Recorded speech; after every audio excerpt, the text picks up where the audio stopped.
Gina, I see Stella Fuentes has joined now as an attendee. I'm not sure if we want her on the staff side.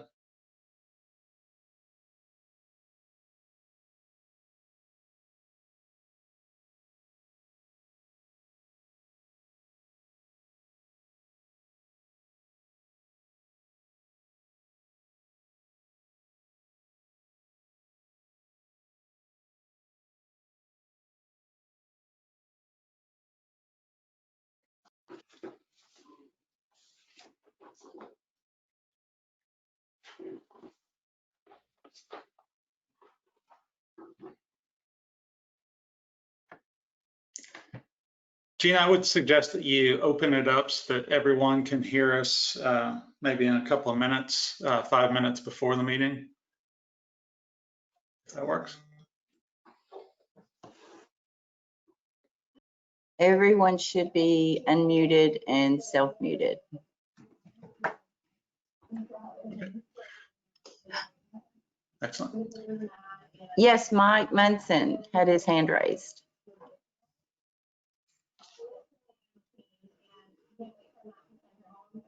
Hey, Mike, this is Tim Sultan. We noticed you had your hand raised there. Is there anything you need?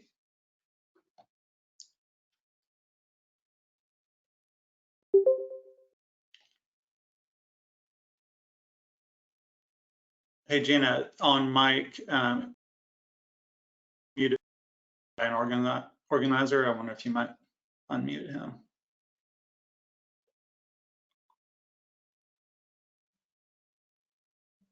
He is self-muted. There we go. Oh, there he is. There, this is Mike Munson. Can you hear me? We can now, sir. Yes. Okay, I just wanted to make sure. I was having problems on my other computer getting on. Great. No, we can hear you fine. Yes, sir. Thank you for joining us. We see Arnie Lurich also has a hand raised. Arnie, anything we can do for you?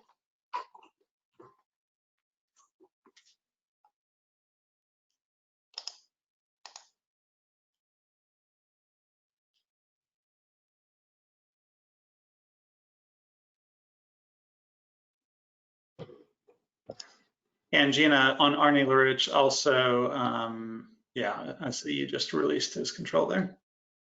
Okay, Arnie, any question for us, Arnie?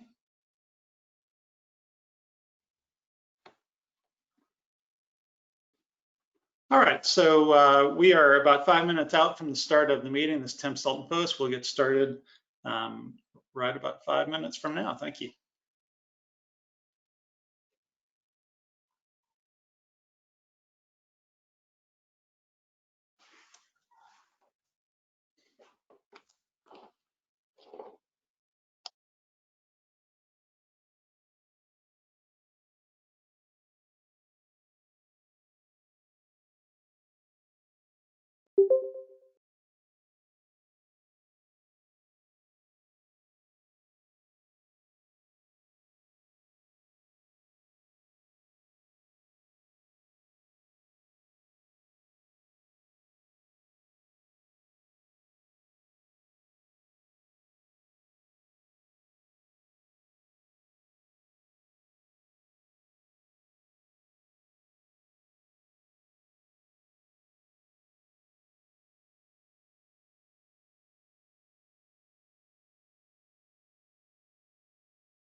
Tim, can you hear me?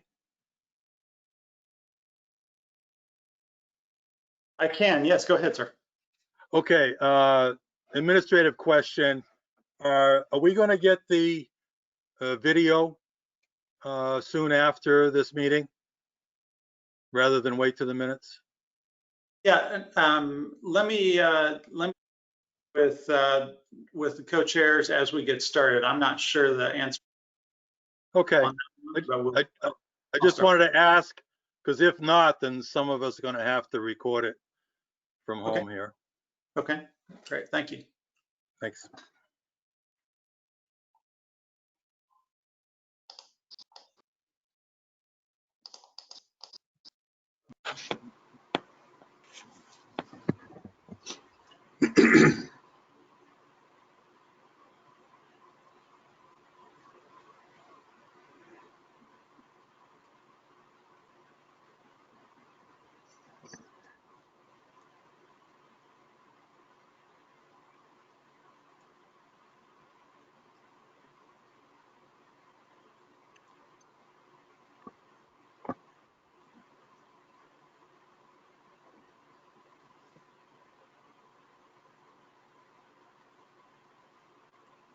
And Arnie Lurich, this Tim Sultan Post, I see your hand is raised. Did you have another question or was that from the previous one? No, I'm taking it down. Okay, thanks. And for those just joining this Tim Sultan Post, we'll get started here in about 2 minutes or so.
Tim, do you have a lot of background noise? I'm hearing just a bit of background noise, but not too much right now. Are you? Yeah, it's pretty loud here. I don't know if it's yours. Okay. No, not here, but let me just ask, go ahead and go on mute if that helps. Yeah, it's gone. And I just want to make sure, can you hear me? Yes, say again. Can you hear me? Yes, I'm speaking. Who was that? This is Puneet Vij from MDHHS. I just wanted to make sure you are able Yeah, to hear me. consultant first, and I hear you loud and clear. Okay, thank you. And Tim, you eliminated the noise. Great. There. Okay. Well, good. Well, good. Well, so it is now 5 o'clock Eastern, and I wanted to welcome everyone to Wurtsmith Air Force Base Restoration Advisory Board meeting. I'd like to start by turning to our co-chairs for opening remarks. Mr. Dave Gibson, would you turn to Mark Henry? Hello, everyone. Can you hear me okay? Yes, sir. Good. Well, it's another RAB meeting. I'm looking forward to sharing information with you. I hope we have a good dialogue and it's productive for everyone. Turn it over to you, Mark. I echo those sentiments, and I hope that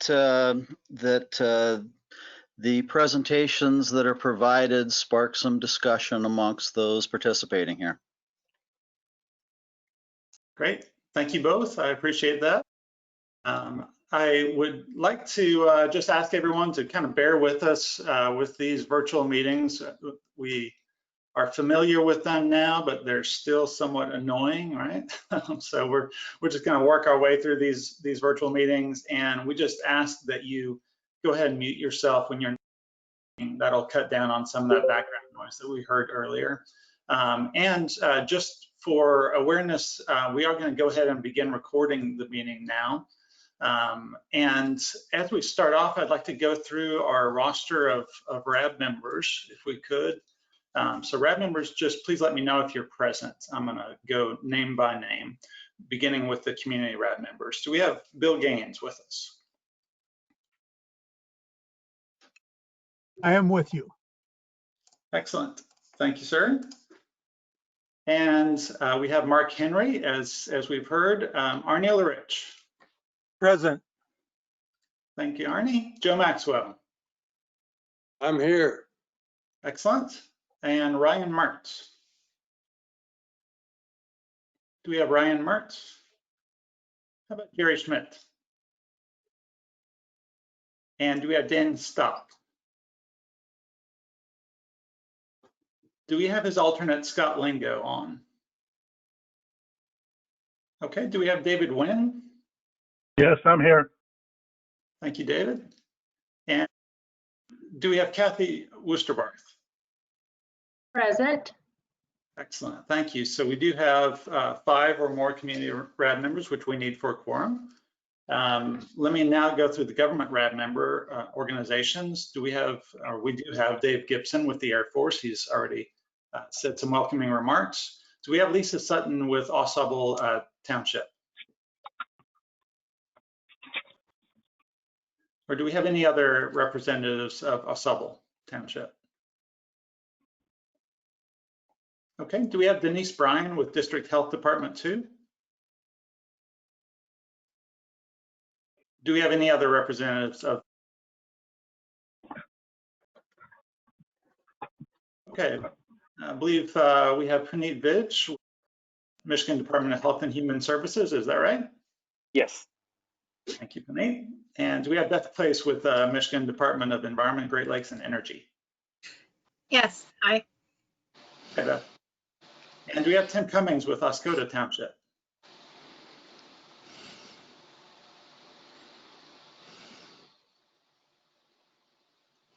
Do we have any other representatives of Oscoda? Yes, this is Bill Palmer, Oscoda Township trustee. Great, thank you, Mr. Palmer. Sure. Okay, and do we have Mike Munson with Oscoda Wurtsmith Airport Authority? Yes, I'm here. Thank you, Mike. And we have Jesse Stonebeck with USDA Forest Service. Yes, I'm here. Great, thank you. So we have 5 or more of those. We have the 2 community co-chairs, and so we do have a quorum for our meeting tonight. That quorum is referenced in section 3.10 of the operating procedures. So thank you very much for that. Let's see. Wanted to go ahead and review the ground rules if we could, and let me ask that we move to slide 4, which displays the ground rules. And let me just co-chairs to read off these. Dave, would you mind reading, or our 2 co-chairs, Dave as government co-chair, would you read the first 4, and then Mark as community co-chair, would you read number 5 through 7? Yes. Number 1, respect one another and maintain an atmosphere of open dialogue and exchange of ideas. Excuse me. Number 2, use our time together efficiently, wisely, and respectfully. Number 3, speak clearly and succinctly, one person at a time, avoid interrupting others. Number 4, listen and remain open to different points of view. And to Mark for 5, 6, and 7. Number 5, maintain a propensity for progress, prepare, discuss, document, and move forward. Number 6, share information early, openly, and honestly. And number 7, accurately and objectively relay to others the discussions that occur at board meetings. Thank you very much. And let me just confirm with our RAB members that those ground rules work for the RAB. Does that work for folks? Yes. Okay, thank you. Yes. Thank you very much. And so also Dave Gibson provided the draft minutes of our October meeting on the 29th of December. Dave, did you have any update on the status of those minutes from our previous meeting?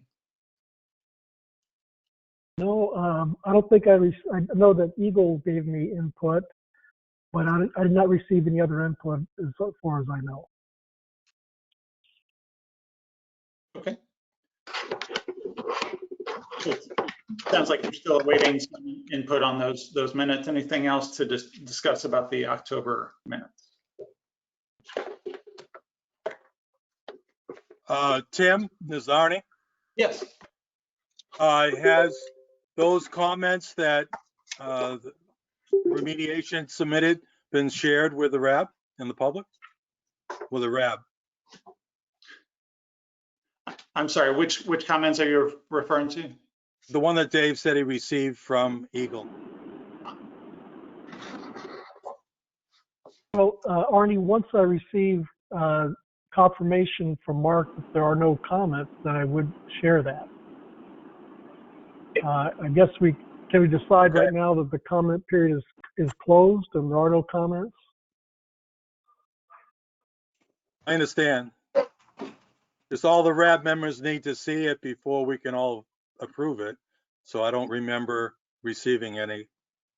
Fine point, we can go on, move on. Okay. Great. Okay. Well, good. Well, thank you very much. Let's go ahead and read through our agenda. Let me just first kind of give a brief overview of the agenda. We're in the welcome and introduction portion of the agenda. We'll now move into stakeholder updates portion, which is just kind of brief updates, succinct updates from various organizations comprising the RAB. We'll then move into the meat of the technical presentation. So we'll have one on per and polyfluoroalkyl substances, PFAS sites, and then some presentations on non-PFAS sites as well. After a break, we'll talk RAB business, status of current action items, and so on. We'll have a question and answer session, and the intent there is for, certainly there will be opportunity for questions to be addressed during the technical presentations that are presented. But this dedicated question and answer session is for the RAB members themselves, additional discussion as needed. We'll then have a public comment period, and that's really for those members of the public who have joined us tonight. We'll have opportunity to provide comments for 3 minutes to the RAB, and we'll conclude by 8 o'clock Eastern. So that's our plan for tonight. Let me just invite now the RAB members to provide those brief updates for their stakeholder organizations. So again, these should be relevant to the environmental restoration program at the former Wurtsmith Air Force Base, of course. And they're just not in as much detail as the technical presentations that will follow as our next topic. Dave, would you start us off with the Air Force stakeholder update?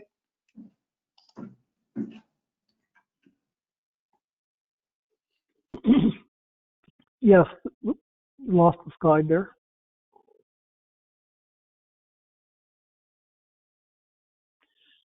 Just on the fourth 5-year review, it is still under review. We're working to get that done as quickly as possible. There are many of these due. They're huge documents. Working to get it out as quickly as possible. I'm hoping that it gets completed before the next RAB. There was some information here on the soil vapor study. The third round of quarterly samples was collected in November, and we still don't have those results yet as far as I know. In the fourth quarter of sampling, which will be actually this month, then the contractor will be preparing a report of all the results, and that'll be reviewed with Eagle and confirm whether or not any further BI investigation is required. And that's all I have for updates. Okay, great. Thank you, Dave. Appreciate that. Let's now hear any stakeholder updates from our community RAB members. Mark, Henry, would you mind starting us off, and then I'll turn to the other community RAB members. Sure. The community RAB hasn't done a lot since the last RAB meeting. There haven't been any documents to review or anything like that.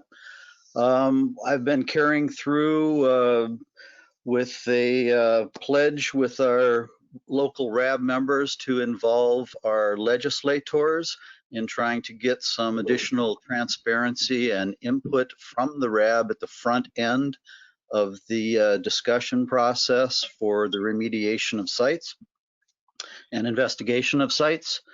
I've sent that off to Senator Peters, Senator Stabenow, and Representative Kildee, and have talked with their offices about this. Outside of that, and yes, that's about it. Thank you. Okay, thank you, Mark. I appreciate that. I see a couple of community RAB members have their hands up. So Arnie, did you have a stakeholder update that you'd like to provide? Yes, it relates to the 5-year review. Over the last couple of months, the Air Force has told us that the status of it, and then Dave just gave us an update. And in looking at the 5-year review, we've seen that a very key component, which is the protection statement, and in this case for PFAS, is very critical for us to have before the public and the RAB can review the RI scoping document, which is going to come to us before the next RAB, at least the schedule that we've been briefed. So at some point in the meeting, if the Air Force could help us understand how that's going to play through and give us the ability to comment and review that document before we have to comment on the RI scoping. Thank you. Great. And then Arnie, I apologize. Hearing you just reminded me that you had brought up a question right before we started. I think you had asked if the video of this meeting is available shortly after the meeting. And any feedback on that question at the moment? Feedback from me, is you're asking? No, from the co-chairs, I would presume. Okay. Yeah, we'll make that recording available as quickly as possible after this RAB. Great. Thank you, Dave. I appreciate that. And Tim, can I just say the previous 2 RAB virtuals in April and in July, we received it within a couple of days, just for the past experience. Great. Thank you, Arnie. I see Kathy Worcester-Barth has her hand up too. Kathy, did you have a stakeholder update you'd like to provide? I do, Tim. Thanks so much. I just want to remind everyone that we are, years into this, into the remediation and the restoration advisory board. I just don't want that to be forgotten. We continue to deal with this as a community, considering this environmental injustice from the U.S. Air Force. But our community members continue to meet, and our numbers are growing every day. We've extended and solidified additional scientific, legal, and other resources to effectively deal with the Air Force in this situation. We, of course, have to deal with a change of administration, both locally and federally, so we're actively doing that. And of course, we had the town hall meeting that the state of Michigan held with our community last night virtually. So we have, it appears, new questions and concerns.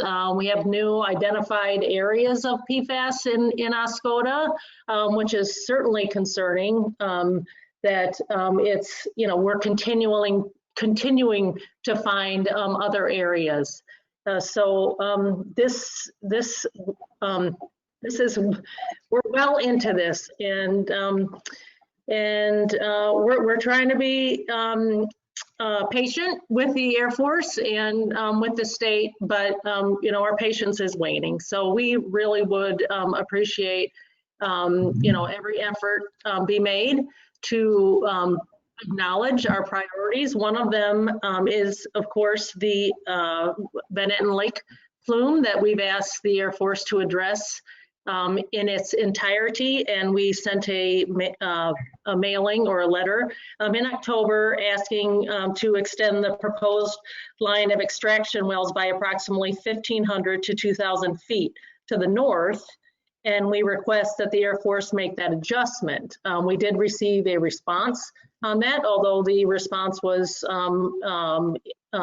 not definite. So it was noticed that in the report last night and in the BTC minutes that it looks like the conceptual model for that, or the plans for that plume, is 90% done.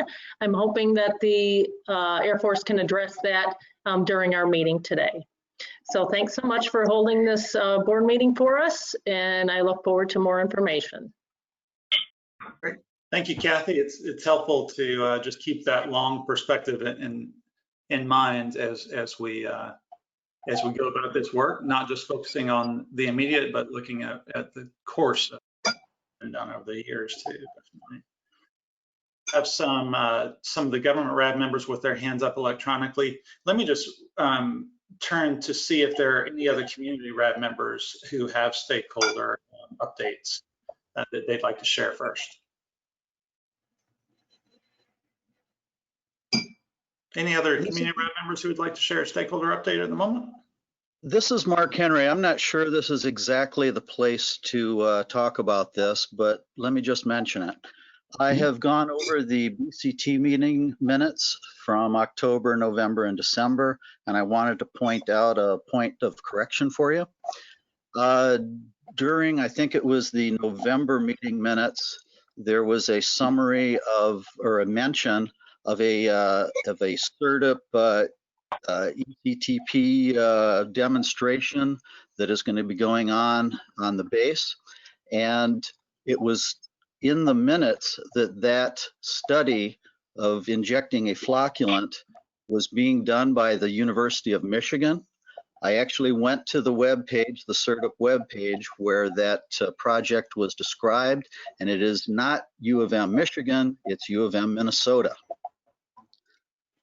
I had hoped that it was U of M Michigan because that's where I graduated, and I was hoping that some of my professors were involved in that, but it seems to be that the University of Minnesota is doing that CERTUP demonstration. Great. Okay, well, thank you for that clarification, Mark. Appreciate that. All right, any other stakeholder updates from community RAB members? Tim, this is Arnie again. Can you hear me? Yes. Okay. At the last RAB meeting, I asked about, from Dave, about whether or not the Wurtsmith team, his team, was involved or knowledgeable about a foam study that was being done, surface water foam, by CERTUP. And he responded, Dave responded to me a week later, asking questions for clarity. And he told me that there was no scoping for that study. 2 weeks after the RAB meeting in October, the 1/3 of that project, a report came out, and it basically talked about the surface water foam and natural foam. And we expect and been told that in April, no later than April, that there's going to be additional data on the micro layer. And I'm wondering, I don't know, Dave, who gave you the answer, but I'm wondering if you can talk to us at some point about that study, and so you can inform us within the next month. Well, I thought I had a good source of information, so I need to go back and check up on that. Thank you.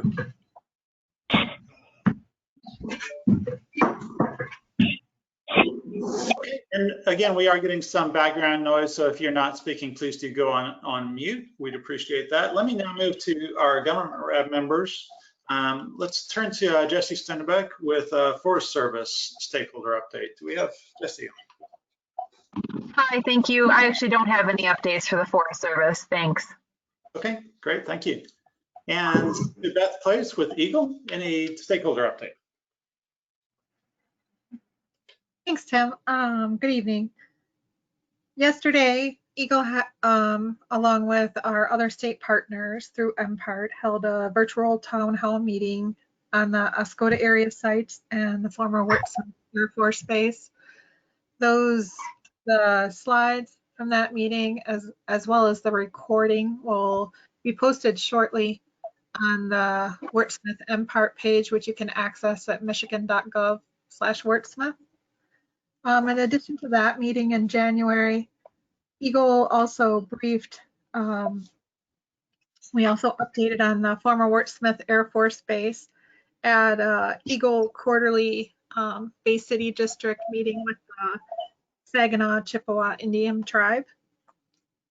And then as far as report reviews, I like to give an update on what Eagle has recently reviewed for Air Force. We reviewed the draft proposed plan for Clark's Marsh interim remedial action, and we submitted comments to Air Force on June 6th.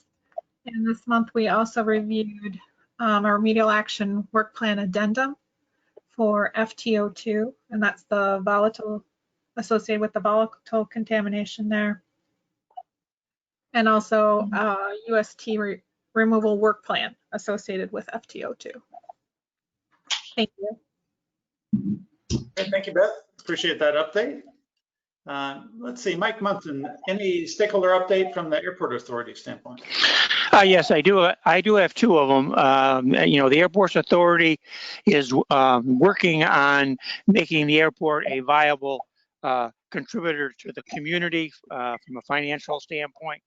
And one of the activities that we're pursuing now is Spaceport Licensing, where we are working with the Michigan Aerospace Manufacturers Association to get the airport license for horizontal launch activity. And bottom line is the licensing process is a fairly long one. It's progressing slowly.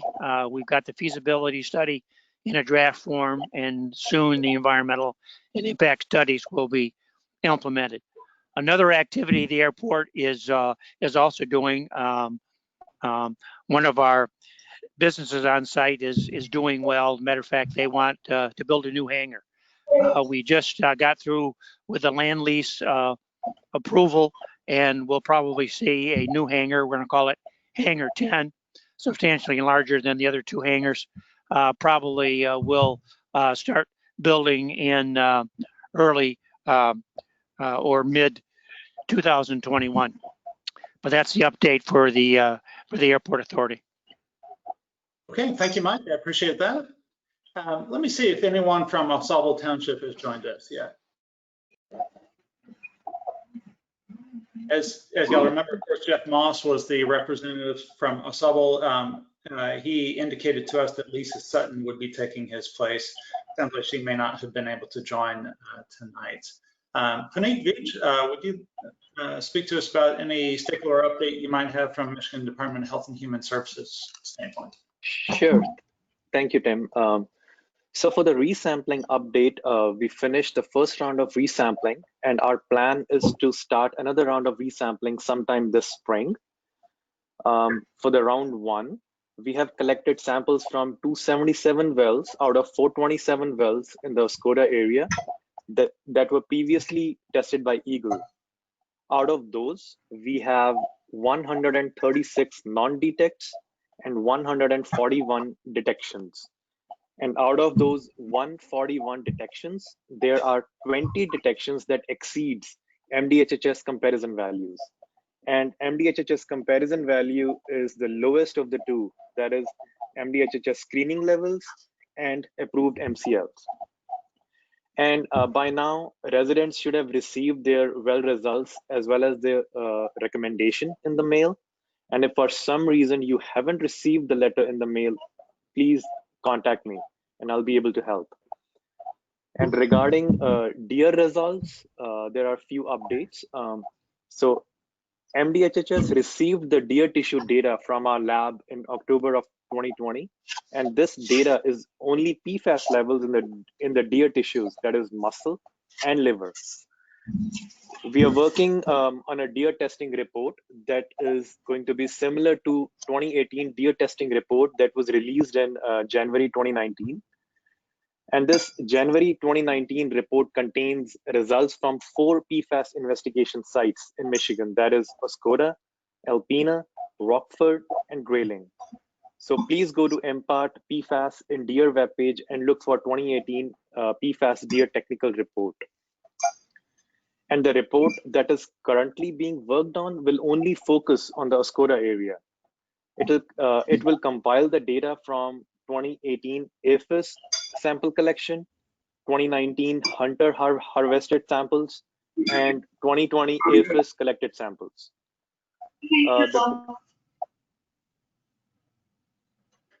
Go ahead, Pete. Okay. The 2018 deer testing report encompasses the complete data range that will be discussed in the 2021 report. For example, the PFOS data range is from a non-detect to 547 parts per billion. The work on the report is still in progress, and we do not have a final date yet. We are working with the DNR biologists to answer some of our remaining questions on deer behavior. And the do not eat advisory for 2018 was based on a PFOS sample results of 547 parts per billion in deer muscle tissue. And the 5-mile radius advisory around the marsh is still in effect. So that's my update, Tim. Great. Okay. Well, thank you very much. I appreciate that. Thank you. And just as a reminder again, for those who are not speaking, please go on mute. That'll help us out a bit. I see that Tim Cummings is listed on the GoToMeeting here for Oscoda. Tim, have you joined? Yes, I had. In fact, I had joined before you roll call, but I had difficulty getting off of mute. So I heard everything, but you didn't hear me. So Okay, missed roll call, but nevertheless, I was there. Thank you for giving me a moment here, and thank you for having this meeting today. I wanted to first concur and support a statement made by Kathy Listerbarth earlier during her opening remarks regarding the question of the length of the wall that we're looking to build here at the edge of the base to the west of Van Etten Lake.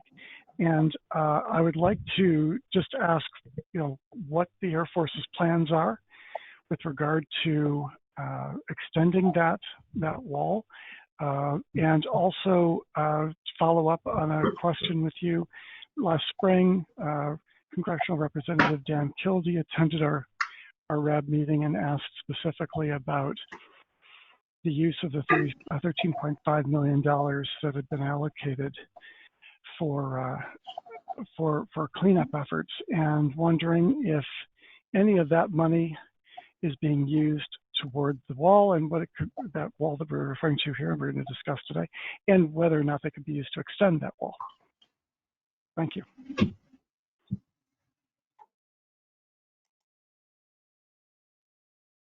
Thank you very much, Mr. Cummings. I have jotted down something to prompt that for our questions, but maybe in the question and answer portion, we can focus in on that one a bit more, if that works for you.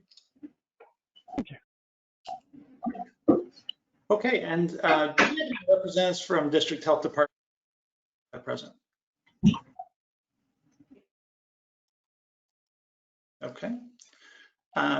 Well, good. So we've moved through our stakeholder update portion. I appreciate your help with that. We wanted to move now into the first of our Air Force technical presentations, which will focus on per and polyfluoroalkyl substance sites, PFAS sites. Paula Bond with Aerostar will be providing that update. And Paula, I believe your intention is to brief each slide and then see if there are questions as we move through that. Is that right? Yeah, I can do it that way, or if you'd rather, we can do questions at the end of this particular session. Okay. Dave, did you have any preference there? I get off mute here. I guess I might prefer holding questions to the end of the section in the presentation, but if Paula wants to do that other way, we can do it that way as well. Okay. Let me just suggest if there are critical questions that come up as Paula is running through this, you can raise your hand electronically. We'll try to capture those and call on you. But then Paula will pause at the end of her presentation and address questions at that point. So Paula, let's go to you. All right, great. If you can advance to the next slide, please. Can you guys hear me okay? Yes, we can. All right, so what I have put together for this presentation, I know at the last RAB meeting, we talked quite a bit about technical information. We gave an update on kind of where we were from a technical perspective. This for this RAB, I'm focusing on the schedule just to give everyone an update. As you're aware, we're still in the project planning phase with our document, so I'll give everybody a brief overview of where we stand and an update on the schedule at this point. So the RI process, and this is just a diagram just showing how we have moved from the scoping and how we will move through to the RI report in the end. Currently, we have several things that are ongoing at the same time. The RI scoping is continuing. The UFP PLAP is ongoing. The risk assessment work plan is ongoing, and then eventually we'll get to the field data collection in the spring and summer, and then the RI report following. The IRA process is similar. The scoping is generally complete for the IRA process. The remedial designs are currently ongoing. The proposed plans are ongoing. There will be a 30-day public comment period on those proposed plans. If requested, we'll do the interim record of decision for each of those IRAs, and then we'll move into remedial action for planning work. So I'm going to go into a little bit more detail on each one of these. Next slide, please. So the BCT scoping meeting update, I think Arnie mentioned earlier that we are still in the scoping phase, and we are planning on having an updated CSM DQ scoping meeting with Eagle next week. Our initial scoping meeting with them on August 20th. We've completed the IRA scoping meeting, which was held with Eagle on October the 2nd. Our initial, the DQO meeting originally was held with Eagle on October 15th. The risk assessment BCT scoping meeting was held with Eagle on November the 4th. And sorry, like I previously said, we have a meeting next week for the follow-up DQO and CSM meeting with Eagle. So that information will be available by the next RAB meeting. Next slide, please. So the RI planning update. The RI work plan, or the UFP PLAP, is currently under AFCEC review. We are going to be going over the information that's included in Eagle in our next BCT DQO CSM meeting. We are beginning to prepare for our build activities that are going to happen this spring and the summer, working on our procurement process for subcontracts and site access for all of our proposed sampling locations. Next slide, please.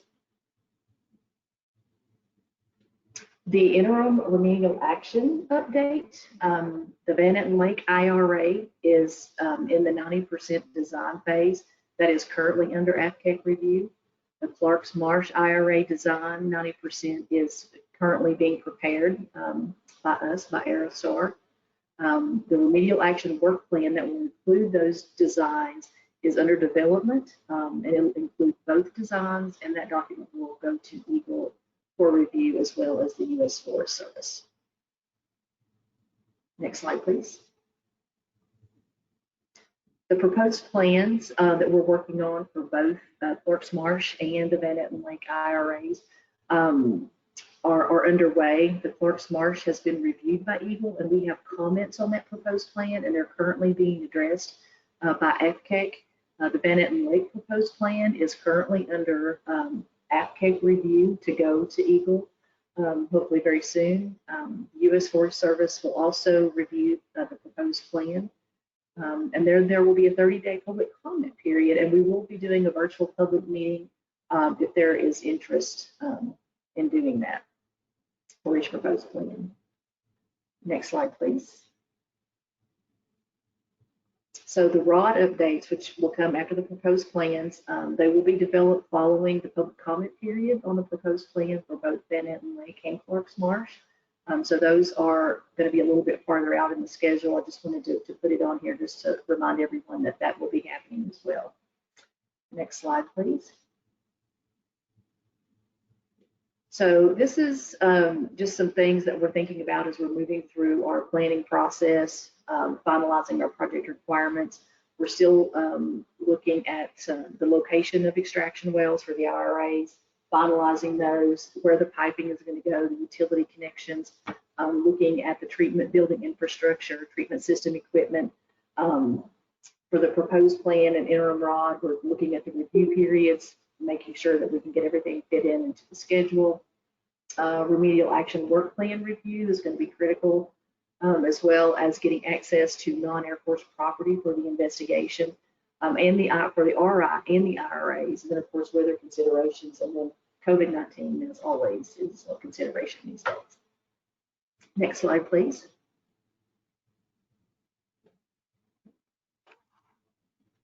So I have some dates here for you. The remedial investigation we're looking at, we're hoping for the QAP to be complete in May of 2021 and starting field work in May shortly after that. The target completion of the RI report is June 2022. For the IRAs, the designs were started back in September, so that's been going on for some time. The plan or the schedule right now has the start of installation in June of 2021 and completion in February of 2022. So as we move through the planning process and we get closer, these dates will obviously be updated for every RAB meetings as we have more detailed information to share. And I believe that is the last slide. Yes, all right. Any questions?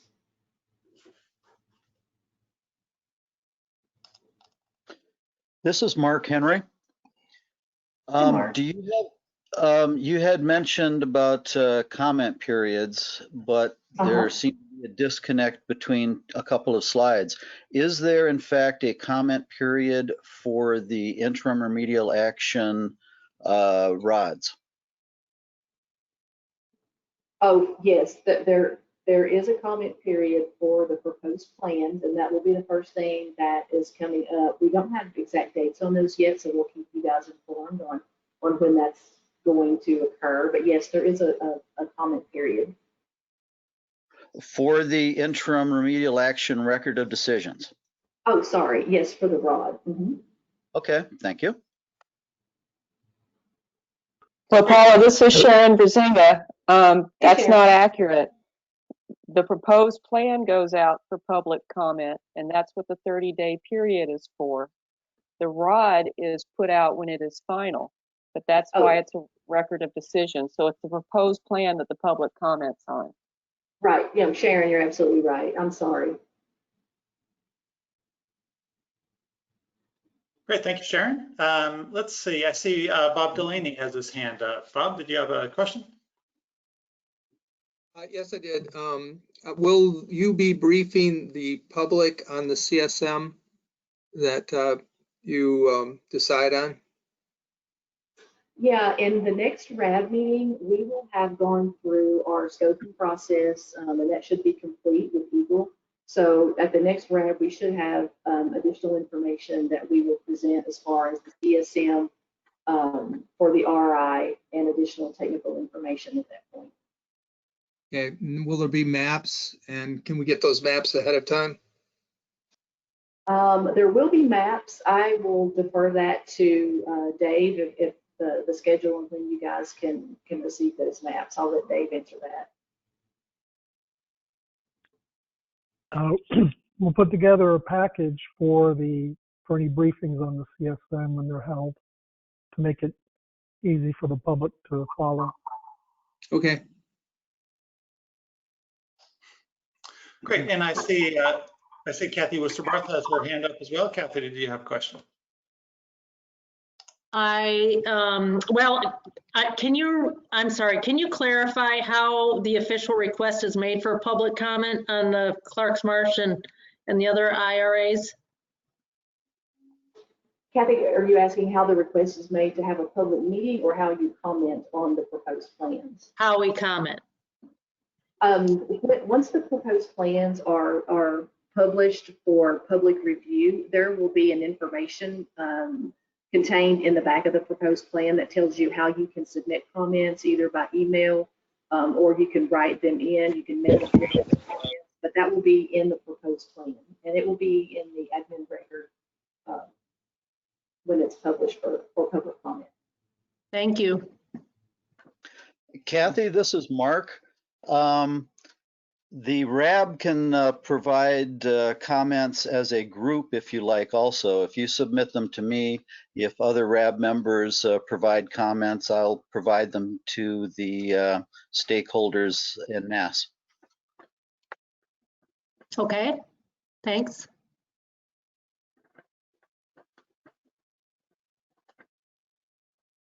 Any other questions? Yeah, this is Bob Delaney again. Go ahead, Bob. Sorry. Yeah, on the CSM, are you basing that on the state of Michigan's criteria for PFAS, or is that on the 70 part per trillion number that the Air Force has been using? The CSM includes all of the PFAS information, so all of the plumes that are included in the CSM, all of the information is based on all concentrations of PFAS. So it's not the 70 that is being looked at before, it's all of the information. So a lot of the figures and a lot of the maps actually are delineated down to the new groundwater values for Michigan, for PFAS and PFOA of 8 and 16. So that's generally what the maps are based on. But the CSM is site-wide, and it includes PFAS and PFOA, and the concentrations basically down to non-detect as far as what the model looks like. Okay, and how about the perfluorohexane sulfonate? Are you looking at that as well? We are delineating all of the PFAS compounds that Michigan has established new groundwater criteria under Part 201. Okay, we are delineating those. Thank you. This is Mark Henry. I have a request, please. If the CSM has been agreed to between the agencies in advance of the next RAB meeting, could you please provide that to the RAB as soon as it is available so that we can start digesting it and coming up with questions at the next meeting? This is Dave Wynn. I have a couple of questions. On your presentation, you showed the interim remedial actions installation complete now by February of 2022. On your last presentation in October, you showed it being completed by December of 2021. Can you explain, number one, why the slip of 2 months? Sure. Yeah, so as we work through our scoping phase and our planning phase, as we get more information with our documents, working through the proposed plan, working through the design documents, as those reviews go through the Air Force, and then as those reviews go through Eagle, we've had a little bit of schedule slip in that.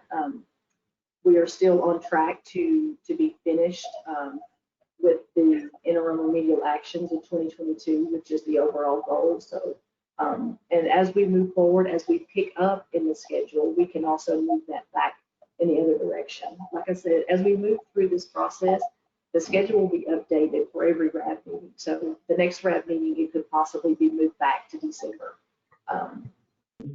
If we can pick up some time from review and things that way. So, and we do have float in the schedule, just so everyone knows that there is some float in the schedule. So we anticipate these kind of shifts, short-term. Okay, shifts so you guys are entertaining recovery plans as you move on further through the process. Oh, sure, yes. Mm-hmm. Okay. All right. Second question I have: in the last RAB meeting in October, it was discussed about for the RI of including areas on the east side of Van Etten Lake, and I'm wondering what has transpired from that, and is that going to be part of the RI process going forward? We are currently not anticipating conducting any RI activities on the east side of Van Etten.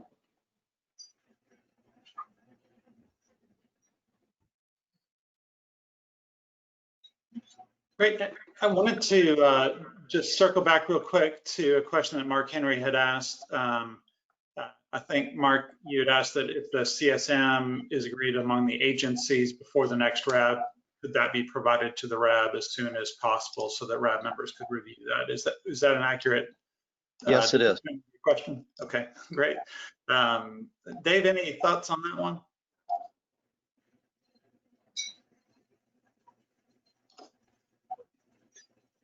Any meetings we're going to have to brief the RAB on the CSM is going to have all information there for the community to understand what's going on. Okay. So, I still have a comment I want to make, and I guess I'd like to address this to Dave Gibson. So the fact that there is going to be no RI work involved on the east side of the lake, Dave, was that reviewed with the Air Force as well as Eagle, and why was the decision made not to do it? We'll have to postpone the discussion about that till the end of this RAB, but the CSM would demonstrate if there was any reason to suspect that east side of the lake was exposed, and so the CSM would show that, provide that answer.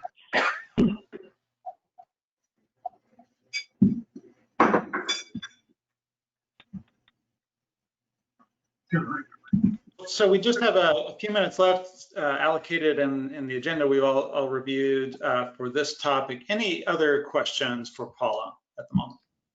Tim, this is Arnie. Yes, go ahead, Arnie.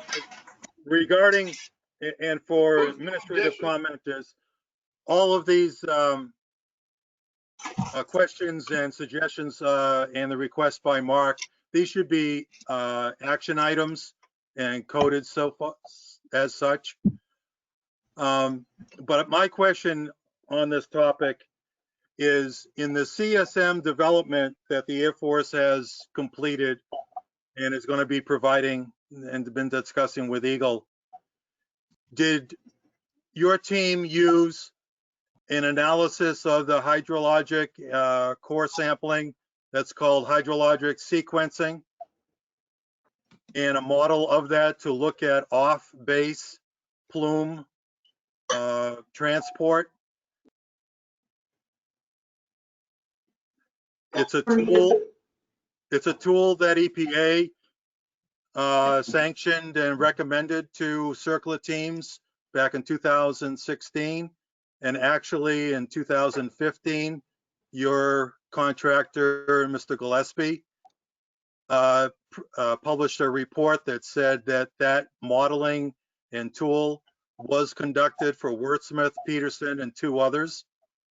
And I've looked at the Peterson report on their ESI, and it's a very impressive CSM that looks at off-property, off-base plume movement.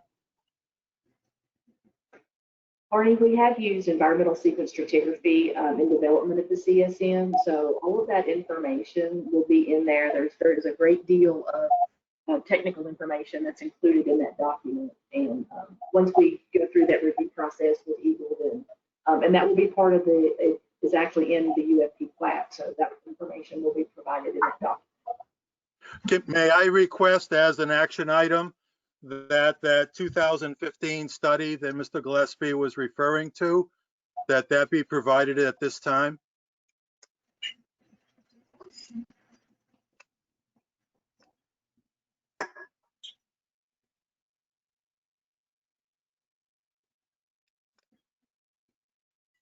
Hello? Okay. Yeah, I think we can, Tim, can you get that down as an action item, is to provide that document? Yes, I have that down as an action item. So what I'll be doing is, obviously some of these topics may be addressed as we go through the presentation, and others may be addressed in the question and answer session. But then any that remain, then I will work with colleagues here to submit to the co-chairs what we hear as items that sound like action items, so that they can then discuss those. So that'll be the process. Okay, and just a quick thing.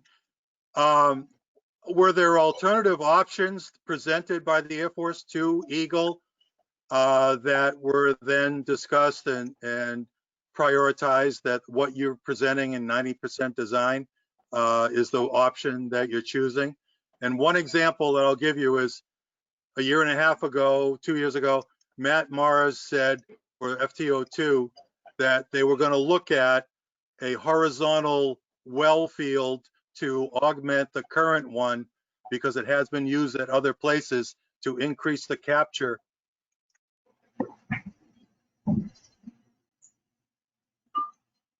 So the information that is in the design document is the, I will say, is the preferred alternative for the alternatives outlined in the proposed plan. So there are a couple of alternatives in there, and as we all know, with treatment of PFAS, there's just really a couple of alternatives when we're talking about the situation that we have at Wurtsmith with prevent treat. So that information is in the proposed plans that will be issued for public review. So,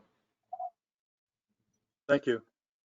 Great. Okay, I know there are questions that are still out there. That's one of the reasons we devoted, a full 45 minutes to that question and answer session. So if you do have remaining questions, let me ask that you just hold those until we get to that Q&A session. I don't want to get us off the schedule of the agenda that we've all looked at and agreed to.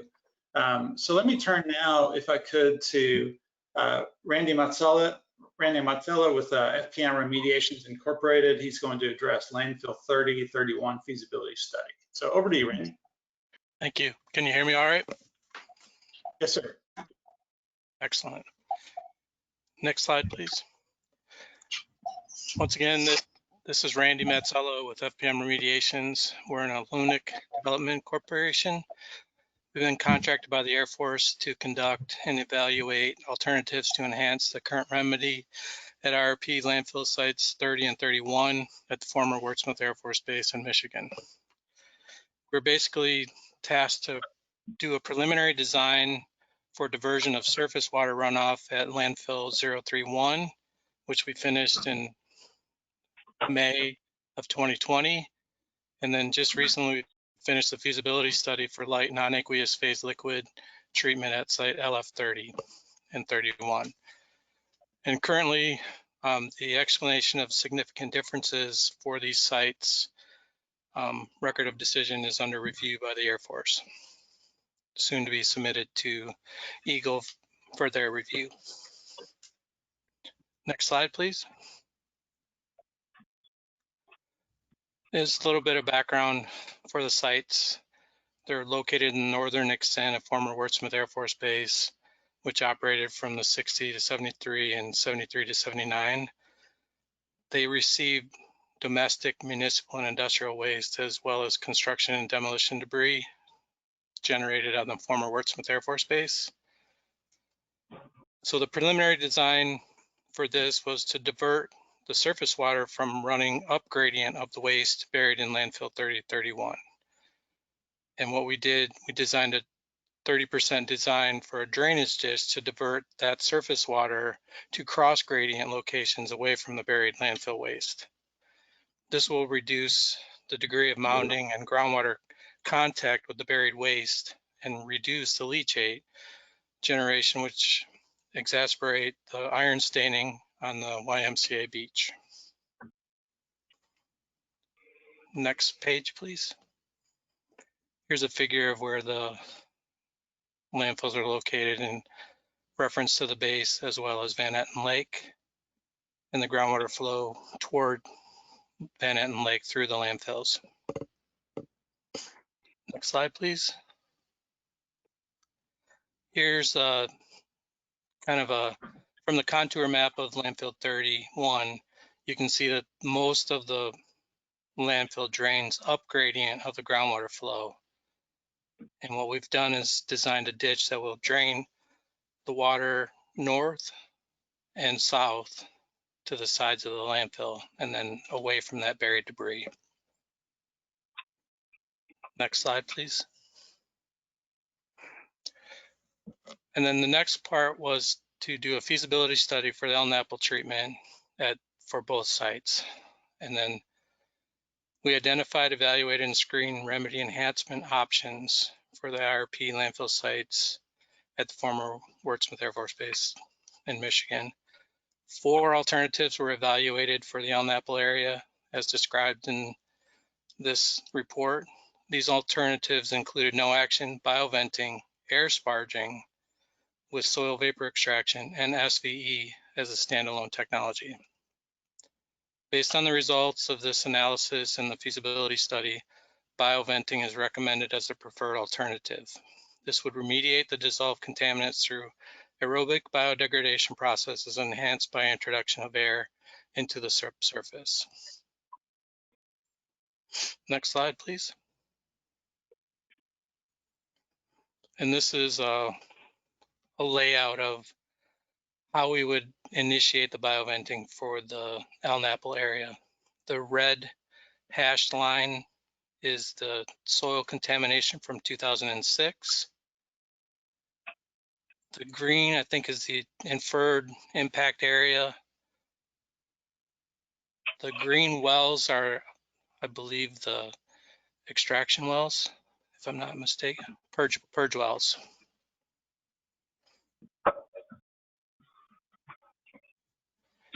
So we set up a few lines to introduce the air to reduce the contaminants of the Elnapple in this area.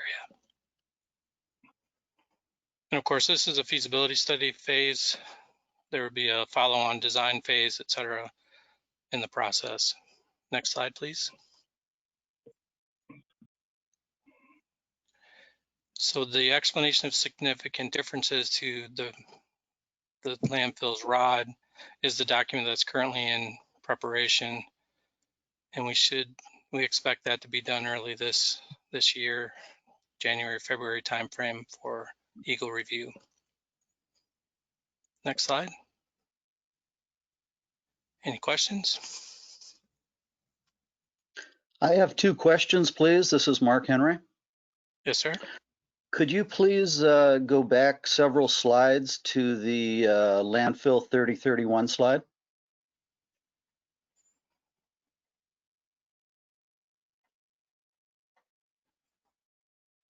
That'll work. Okay.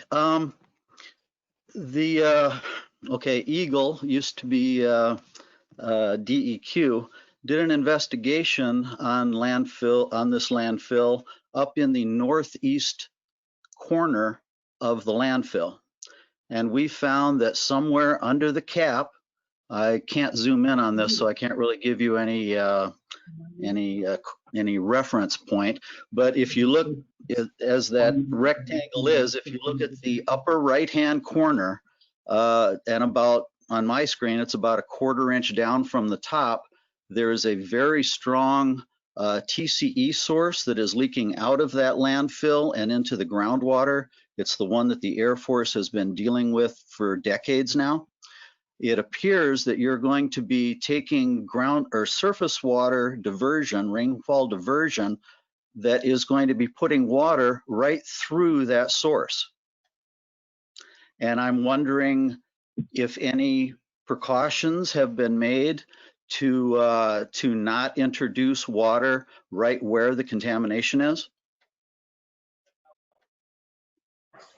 Now, if you're talking, is it near where the landfill 31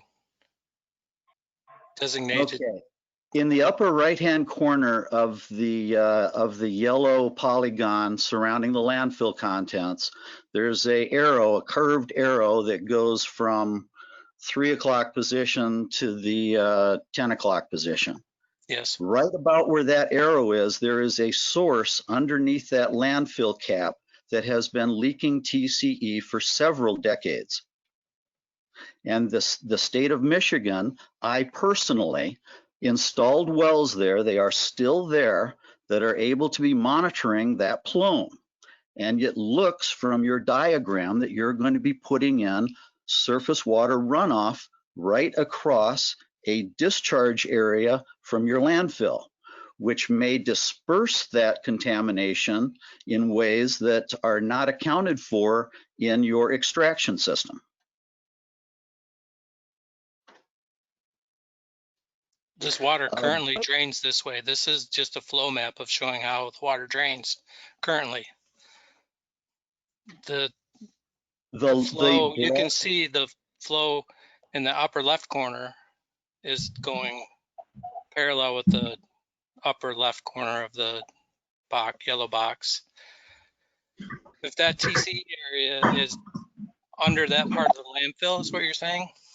Well, yes, that dark blue arrow that you have right there, Yes, where the arrowhead is, if you go into the landfill contents by about 30 feet, you have a source area.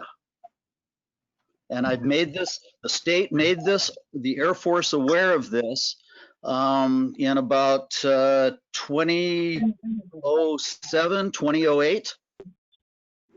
Right. And the state still has monitoring wells on the eastern side of that landfill, a little network that monitors that. I don't know if they're doing any monitoring there more, but there is a strong source of TCE release right there. And it appears that where that blue arrow is on the northern part of the landfill boundary, that you're going to be putting water in right at that source area on the edge of the cap.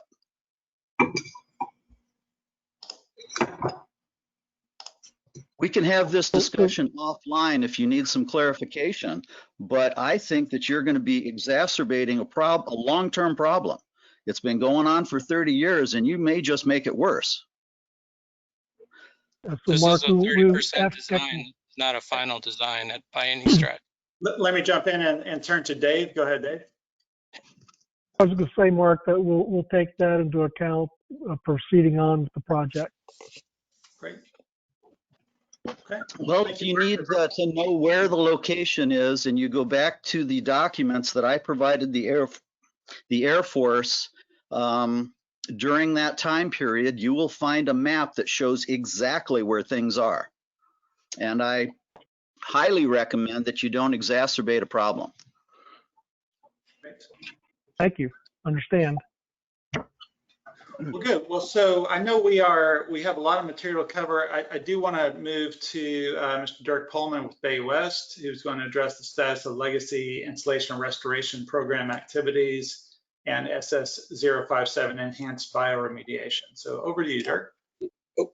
Thank you very much. Pardon me, was there another question? Well, this is Bob Delaney. I guess I'll wait till the end, but I had some more questions about 3031. Okay, Bob. Yeah, if you don't mind, let's get through this and then we'll hit those. Okay. Thank you. Appreciate it. Okay. Thank you. So I'm Dirk Pullman. I'm with Bay West LLC, and I'm going to discuss two different things. First, the overall overview of the performance-based contract that we share with Wood, and then second, a little bit about our most recent active remediation application at Ss57. So Bay West and Wood are currently operating on a 5-year contract that started in June 2016 and it ends in June 2021, so in a number of months. The contract is under a General Service Administration task order, and it includes essentially environmental remediation activities that support progress to the site closeout. Next slide, please. All right. We have broken up the 21 sites under this project. Bay West has 19, and then Wood has 2 sites, WP004 and SS08, as well as the base-wide vapor intrusion study. And all of these are being conducted under the CIRCLE program, also known as Superfund. Next slide. As for the largest component is the RAO of the groundwater remediation systems. This consists of a number of sites. The first 2 are Air Street and Benzene Plant that covers SS06, SS017, 021, 047, and also 57. These were recently wrapped up, combined into the central treatment system. Mission Street pump and treat system captures the OT24 site. FTO2, that pump and treat system captures both the fire training area 002 as well as the adjacent site OT016. And then the landfill 30 and 31 pump and treat system captures water across those two sites, as was previously seen in a slide earlier. Next slide, please. Additional RAO systems, Ss57, which we'll be talking about in a little bit. There we have a active biobarrier as well as a biosparge system. We also have an additional biosparge system at the FTO2 site along with pump and treat. And then we've got another IAB remedy that is pending for FTO2, and that is to be implemented in the spring of 2021. Next slide, please. In terms of the long-term management activities, this would include all the annual groundwater sampling that we do for all the sites across the facility. It would also include the annual groundwater gauging.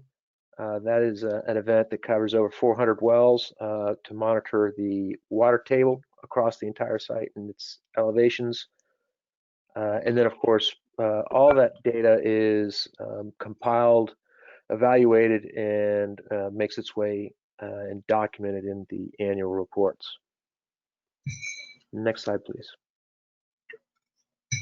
And we also let me suggest maybe after this MMRP slide to pause and get some questions before moving to SS57. Sure, okay. There are also 4 MMRP sites, that's Military Munitions Response Program sites that are under the contract. These 4 are only receive land use controls sites. So there, the technical approach is to conduct annual inspections and report on those inspections. The inspections would include things like whether fences around the sites are still intact, whether their signage has not been weathered and still legible, that type of stuff.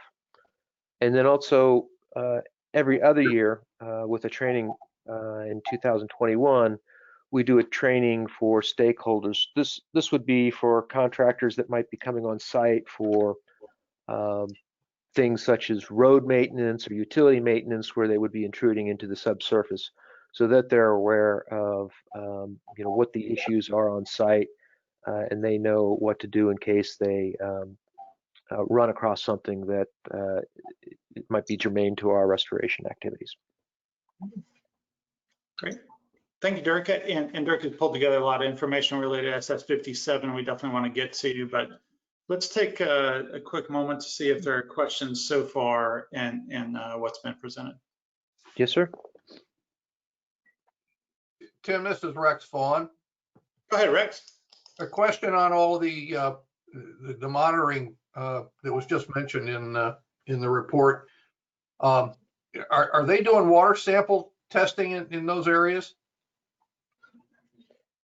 Yes, over the 21 sites there, we collect about 350, I think, is the range of samples that we collect. What compounds are you testing for? Well, that would be site specific. So there's a range of solvents such as TCE, as was mentioned for LF3031, or fuels at some sites as well. So. All right. So are you testing for PFAS in any of the samples you collect? We are under contract to test for PFAS at FTO2, as well as part of the treatment monitoring. So the systems in monitoring. How about up at those 2 landfills? That would not be done under our contract. That would be under the Wood contract, the SI, and now the RI contract that Aerostar's doing. Okay. Do you know if they've been pulling any PFAS samples up around those 2 landfills up there? Does anybody know that? Well, we can let Aerostar address that question of where PFAS samples are collected, but right now we're talking about Oh, the Bay West PBR. I just, a quick question is, are you looking at PFAS at those two landfills in addition to the areas that we're talking about now? Well, as explained, the RI for PFAS is wall-to-wall, site boundary to site boundary, delineate down to those MCLs wherever the plume goes. So that would include those landfills. Okay, good. Well, I want to make sure. This is Bob Delaney. I just wondered if, following up on that 3031 question, is PFAS being monitored on the influent into the engineered wetlands? Mr. Delaney, if I could at this point go back to Tim, is this the public comment period, Tim? No, Dave, we're still in the technical presentation here, so I think maybe what we can do is hold that to the later portion of the agenda if that works. Yeah, that's fine, thanks. I know there's a lot of material to get through, and Dirk has quite a bit of material pulled together for SS57 too. So how about we move through those elements of your briefing, Dirk? All right. All right, next slide, please. All right, so the next few slides discuss the SS57 site, which is located in the central part of the former Air Force Base, as shown in this map. It's just east of the flight line. Next slide. The purpose of our recent activity was to add another component to the existing components in the decision document. As I mentioned, this site is under hydraulic control from the CTS well fields currently, as well as historically we've run biosparge at the site as well to address the fuel constituents there. The construction details were described in the September 2021 explanation of difference to the decision document, and that would have added this new component to the overall decision document. Next slide, please. All right, so our technical approach at this site is to supply nitrate, and that is to stimulate anaerobic degradation, biodegradation of fuel constituents that are absorbed to the subsurface soil and dissolved groundwater. So fuels like to float, and they tend to make a smear zone along the groundwater table interface, soil interface, and that's what we're trying to attack. We delivered these amendments through 3 infiltration trenches. The infiltration trenches are about 50 feet long. They are submerged, so we have piping going into the trenches. We flood the trenches, and then that water trickles down into the subsurface and to the water table. In between our events, we also conduct performance monitoring, and we're doing this to kind of assess, what the effects are of each injection and to plan future injections thereafter. Next slide, please. So I've got 2 figures showing. The one on the left shows current conditions or near current conditions. The plumes you can see, these are the fuel constituents. And to the left side, you'll see some green boxes. Those are the source areas that we are trying to treat with the concept that if the source areas are treated, then the dissolved plumes will eventually contract. On the right-hand side, we see a cross-section of the subsurface. This is actually a historical figure, and it depicts soil data that was collected in 2013 range, but it shows that we have a smear zone just below the water table where we believe this residual contamination resides, and that's what is maintaining the plumes in the groundwater. So that's what we're trying to attack, that depth. And this depth is in the range of 20 feet below ground surface. Next slide, please. So this slide talks about everything that we've done to date, 2019 through 2020. In September 2019 is when we installed the trenches and constructed the piping to the surface and restored the sites thereafter. Soon after, in early October, we conducted baseline sampling, so we knew what conditions we started with before the injections, In the later half of October 2019, we conducted the first injection, followed by the first quarter in January 2020 and second quarter April 2020 performance monitoring events, where we were looking at the effects of the first application. The second application was conducted in June 2020, followed by 2 more monitoring events, the third quarter in July 2020 and the fourth quarter in October 2020, followed by the third application in November 2020. So we're using the performance monitoring to see what the results are and then alter or refine our injections. Next slide, please. This slide pretty much talks about the near future. So next year we're converting over to semi-annual groundwatering, having conducted quarterly monitoring over the first year.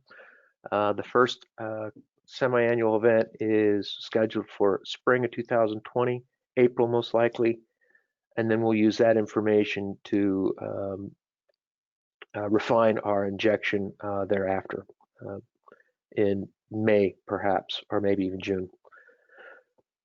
We'll continue to do these applications, looking at the mass that we believe in the subsurface, as well as the loading rates that we apply between each injection. We anticipate 6 to 7 years of this active remediation, followed by about 20 years of passive natural attenuation monitoring to the point to where we meet cleanup criteria for the entire site.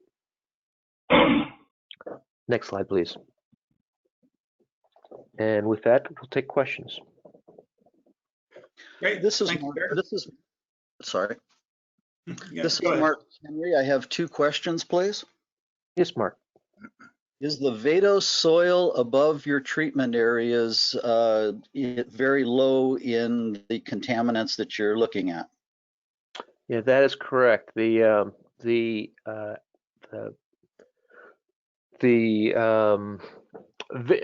see what it's called, not biospars. Biospars is down below, but the bioventing system that was constructed above has met its course, and they have determined that in the Vado stone there's no more concentrations that are of concern for the underlying groundwater, so leaching to the underlying groundwater.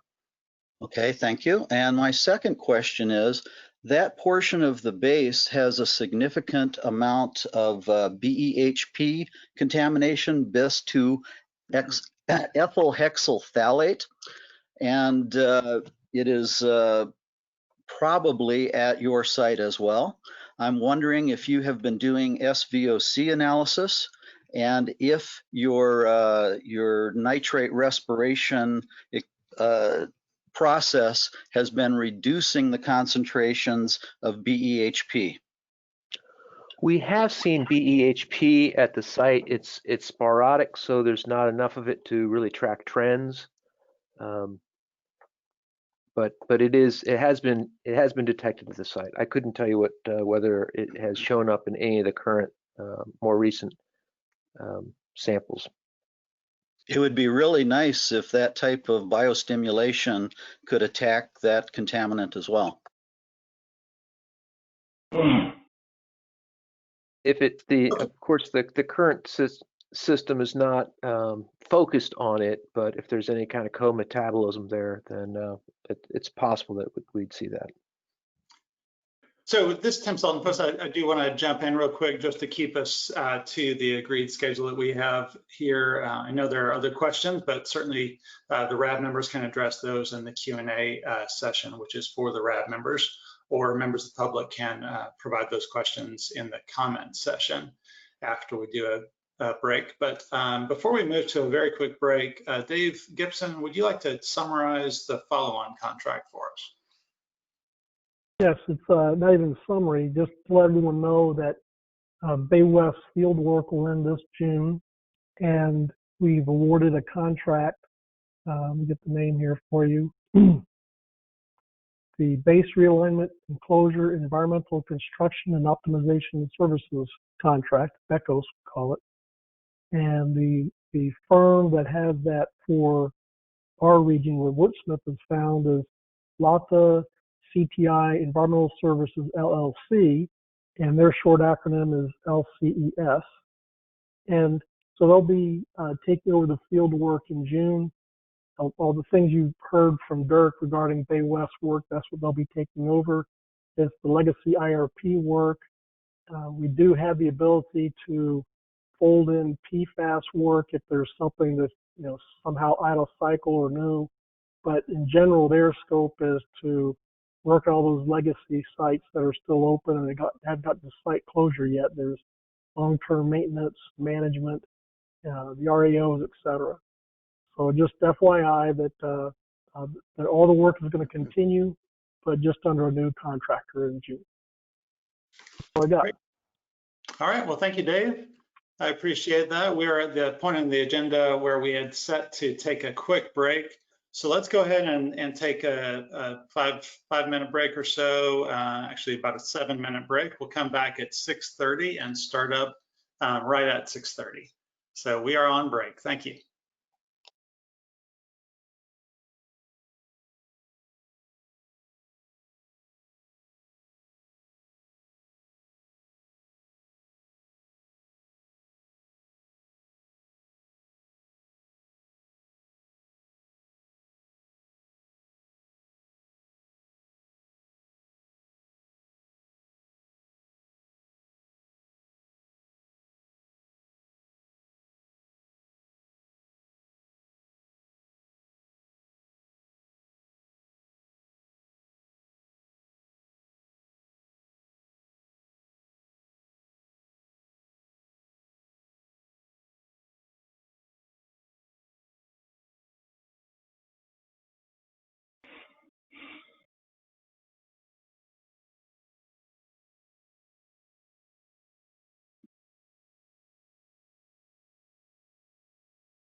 We will start up in 1 minute, 1 minute till we start. Thank you.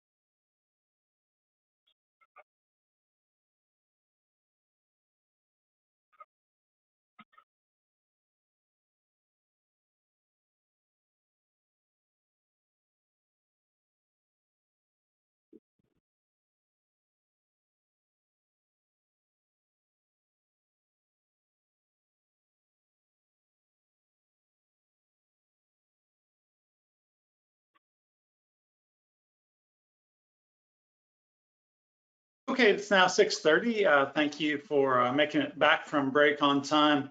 One thing that's a challenge with virtual meetings is not seeing everyone sitting in front of you, of course.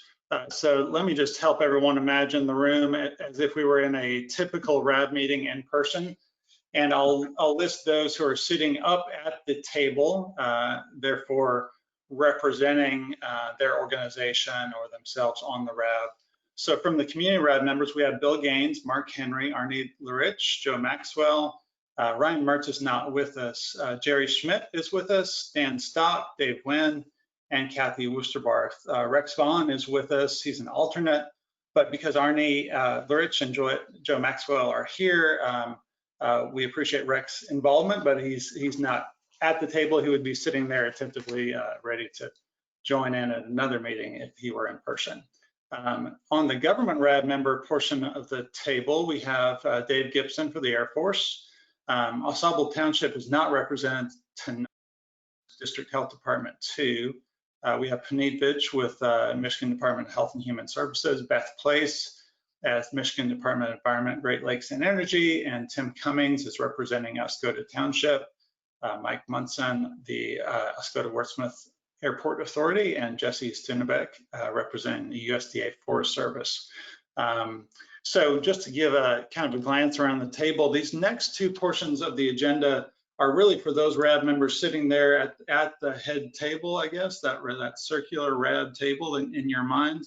We'll talk RAB business update, and then we'll talk RAB member questions. So that would be questions for the RAB members themselves. Now, others in your organization may have questions or input, but really we're hoping to hear from the primary representative of each of those organizations. And then the public comment period towards the end of our agenda is for other members of the organizations who may have something that they'd like to share, or certainly and specifically for members of the public who've joined and would like to make a comment. So let me just talk RAB business update here, and we can advance that slide. Let's see. So the co-chairs after the October meeting worked to review the list of action items that came out from that meeting and that had been in place before that. Dave Gibson sent the action item tracker to the RAB members on the 28th of December and asked for input by the 15th of January if possible. Dave, did you have any update on the status of those action items? No, I'll have to go back and see. I don't recall getting input except from Eagle on their one action item, but that was all. Okay, is that something that you would then follow up with Mark Henry on then after the meeting, or how would you like to address that? I mean, as far as finalizing what was the draft status of the action items, you mean, and press on with, yes, we'll do that after this RAB. Okay, great, thank you. And let's see, I've also been trying to record some what I believe to be action items or questions. So I'll keep a running list of those. Some of those may be addressed in the forthcoming sessions of the agenda. And if there are others that don't get addressed, then I'll pass those on to the co-chairs as well. So any other RAB business that we need to discuss at the moment? Okay, well, without further ado, let's jump into that question and answer session. Again, these are for the RAB members, those representing their organization. So what question discussion should we have here? Tim, this is Kathy. I'm sorry. I think this goes back to the RAB business. Yes. We had an enormous amount of information given to us, and actually that's typical for these meetings. And I'm wondering, which I have not discussed with Mark, but I'm wondering if we want to reconsider having meetings or every other month instead of every quarter in the future.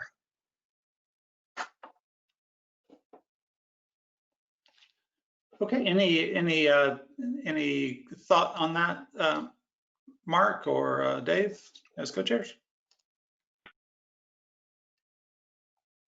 We can take that as a question and look at it. Kathy, this is Mark, we should probably discuss that and maybe request that as a group. Okay, very good. Thank you.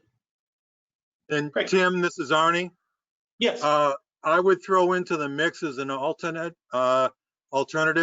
would be to schedule a technical meeting of the RAB members only. We've done that in the past for highly technical stuff, and it could be done more easily in between the quarterly. Just a thought. Great. Okay, thank you. Appreciate that. Sounds like that, Mark, from your response, it sounds like that may be something that the community RAB members would discuss and then that you would engage with Dave on. Is that right? Yes, indeed. And personally, I'm all in favor of having some technical meetings to go over some of this stuff so that the rest of the audience isn't bored out of their skulls. And I can also add that at the Ps site, the Air Force team had 2 technical meetings, one before the ESI and one after the RI meeting last month. It was very helpful. Okay, excellent, thank you. Any other RAB business items to discuss? Okay, RAB business or questions? Well, that's what I was going to go ahead and move to next. Okay. So again, for the RAB members sitting up there at that notional head table that we're all surrounding, do you have questions that you would like to discuss as a RAB? I have one. Go ahead, sir. Okay, regarding the presentation that was done with the IRPs, and basically I believe that's a response to the question I asked at the last meeting for the specific crosswalk of the IRPs and other contamination areas between the time of the preliminary assessment and the ESI, because there was a significant shifting as was presented tonight. I requested a map of all these sites so we can visually see it, so the public and the community RAB can understand where you're talking at every one of our meetings, in addition to the list. So that's number one. Number two is in that crosswalk that was done for the ESI, the Air Force took the drying bed part of the wastewater treatment plant that was a separate IRP in the preliminary assessment, and they combined it with the lagoons and the FTO2. And my question is, has there ever been a hydrologic groundwater review and proof that that drying bed groundwater plume actually flows east to Clark's Marsh, or does it go directly to the Osalba River? That would be a good action item to record. Okay, and Arnie, do you mind listing that out in the question function of this meeting format so that I get it accurately, or else I can just follow up with you via email after the meeting as well, just to make sure. Okay, I'm gonna have to search for the question typing part. You can also shoot an email if you prefer. Let me just work our way through again of those RAB members at that head table. please just raise your hand if you have a question. And I'm just going down the list. I see Kathy Wusterbarth has her hand up. So Kathy, over to you. All right, I actually have a few questions. So maybe we need to take these one by one. Sure. All right, so the first one was I had indicated during my update that we had a letter in October that was requesting the extension of the proposed line of extraction wells. And we're wanting clarification in this meeting whether that proposal will be considered.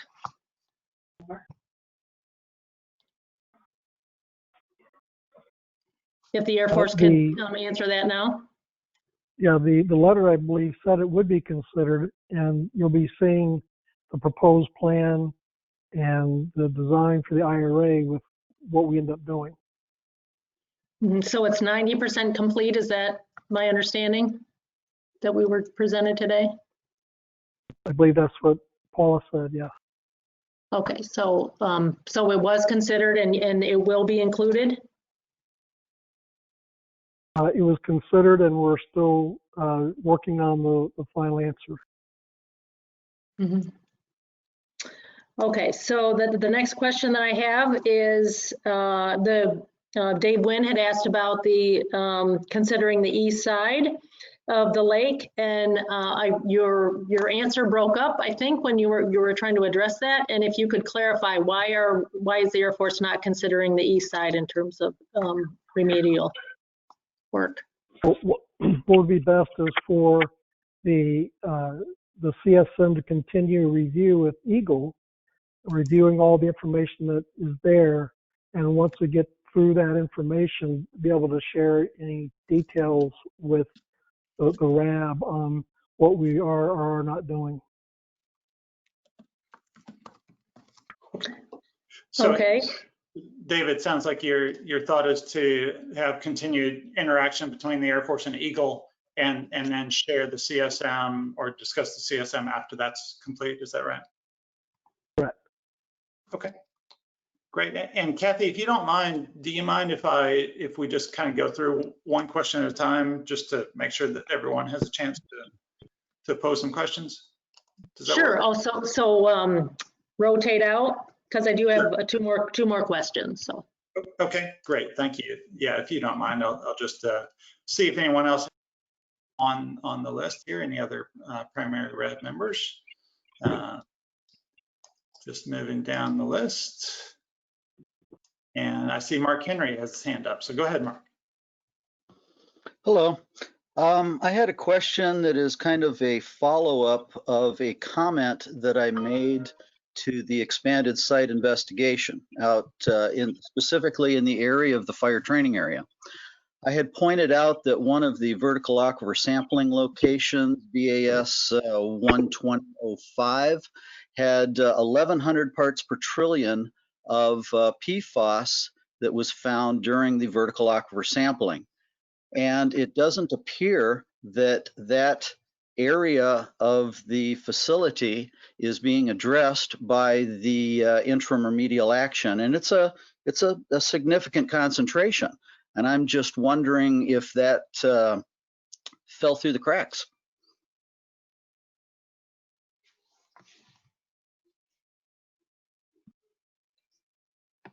Hey, Paula, Mark, can you? Yeah.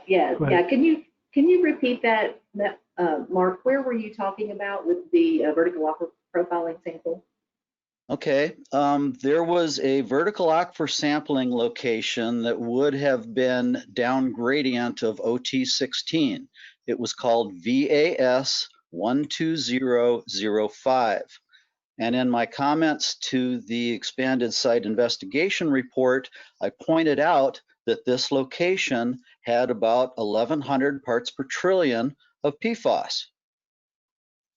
And it doesn't appear that that location is, as high as it is being addressed by the expansion of the interim remedial action pumping line. And I'm wondering if this has kind of fallen through the cracks. Okay, yeah, I'm not sure exactly where that location is, but I think you're talking about the IRA at FTO2 that's closer to that area, right?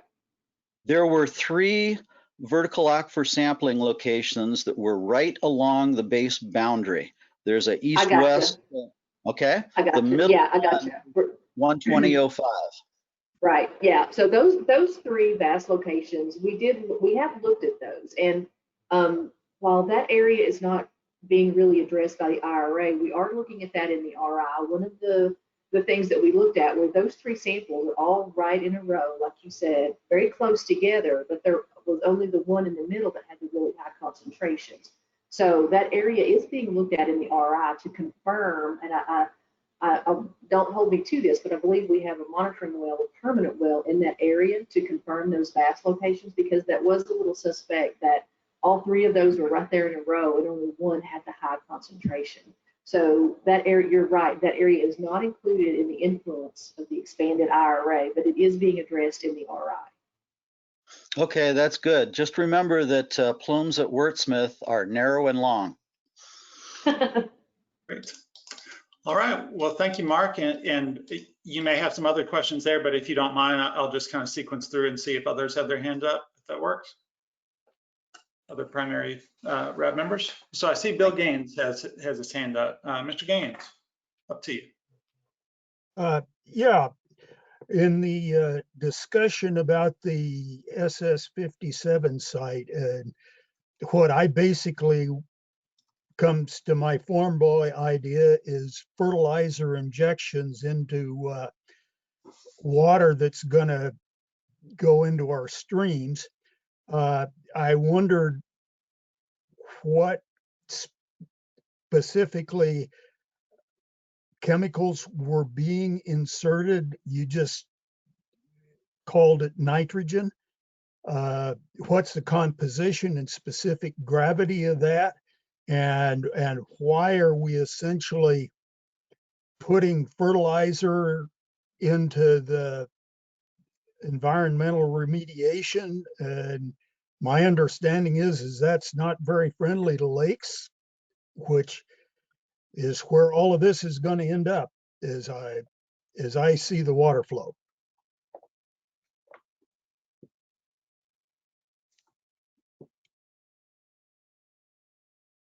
Thank you, Bill. Let's see, Dirk Pullman or Dave, did you have any response there?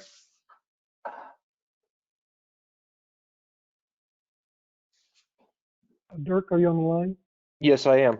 I was just waiting to see whether you wanted me to take it. You are correct that nitrate is a concern in surface water, and that's something that's taken into account in our applications. For instance, just outside of our treatment zones, the green areas that were on the map, we are trying to minimize the concentration below the allowable surface water regulation, so below 10 milligrams per liter. And that's one of the things that we're evaluating in between injections. You know, how far are we exceeding the nitrate concentrations? Is it getting beyond our control? Secondly, the majority of Ss57 is under hydraulic control from the CTS, groundwater extraction system. And so we can monitor that as well.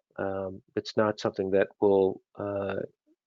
is anticipated or could reach Van Etten Lake on its own. I will say that hydraulic control through the central treatment system is because you're taking water out of it. And you're right, that water doesn't go into Van Etten Lake. It goes into Van Etten Creek, which goes into Lake Huron. So, you know, which lake it goes into is not really a material excuse for saying that, oh yeah, that doesn't make a difference. No, I didn't mean to suggest that it's ever going to get to the extraction wells. I'm just saying that's also a backdrop. If it got to the extraction wells, you would also have a large O&M problem with the treatment system as well, because the nitrate would foul up the granular activated carbon. So by all means, we do not want it to be captured. That is just another component of that remedial system. and it's not designed, the amount of nitrate that we're putting in is designed to just maintain itself there in the treatment zone. Great. Well, good.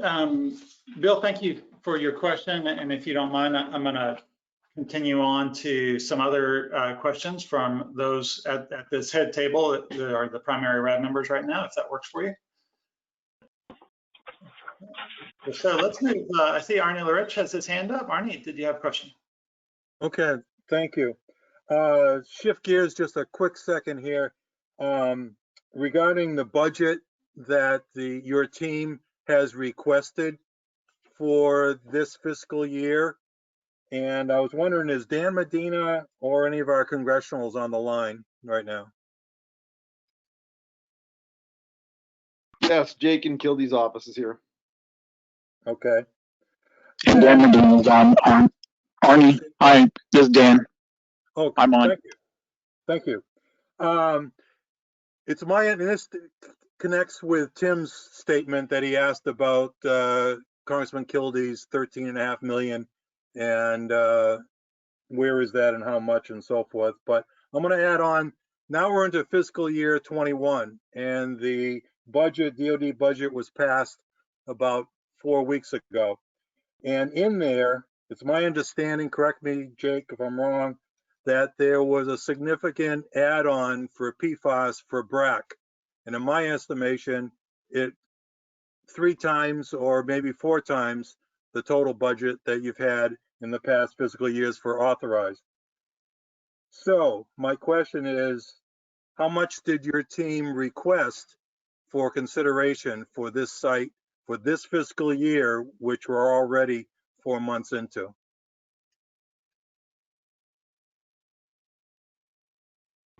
So this is Dan. Across the board for BRAC, we're looking at, approximately, 35 million plus up this fiscal year.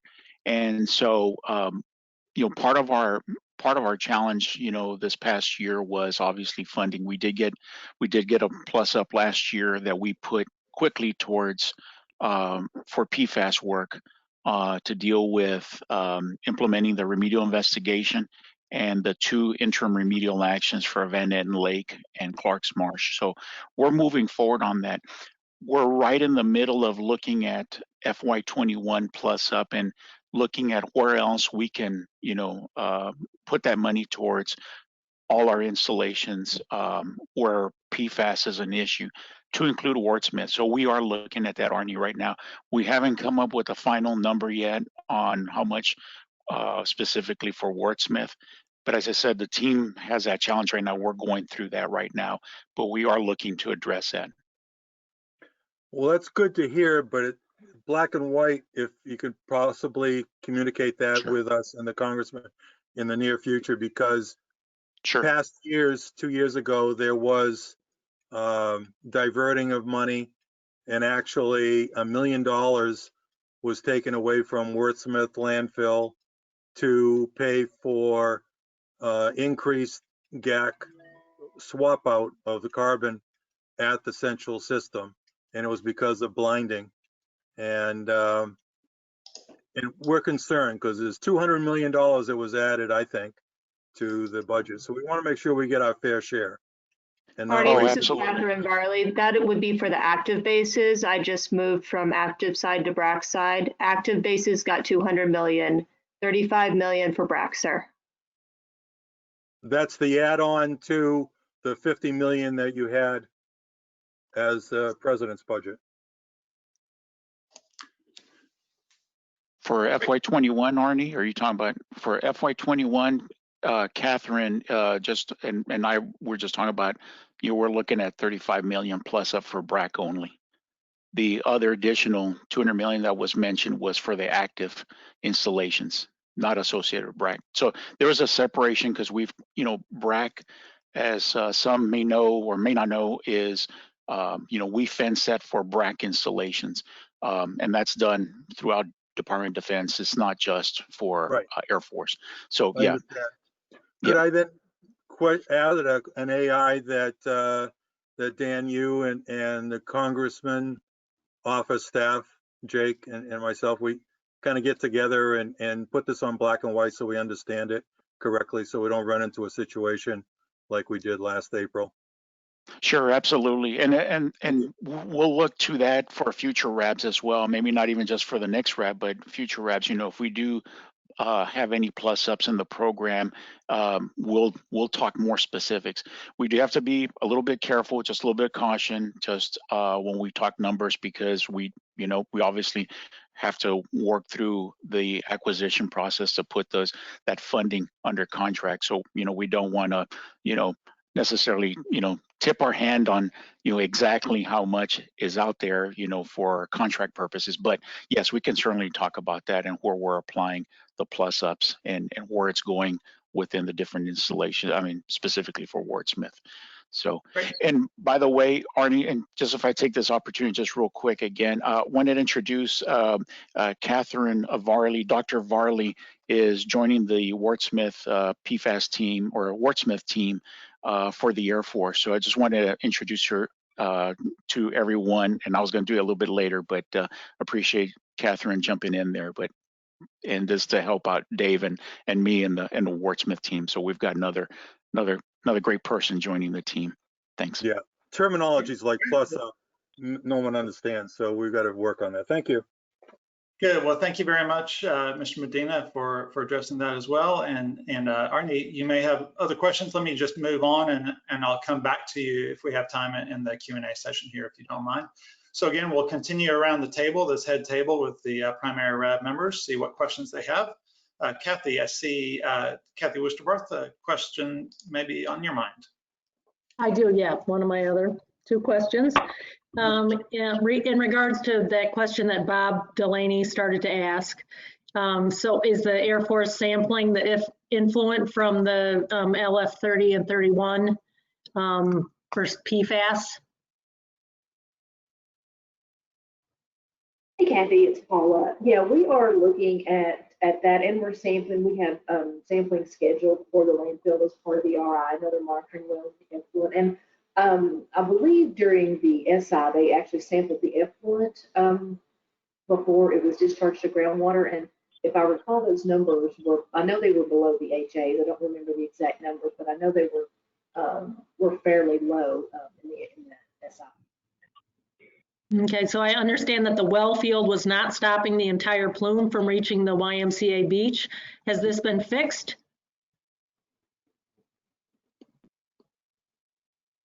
Are you talking about the expansion of the IRA?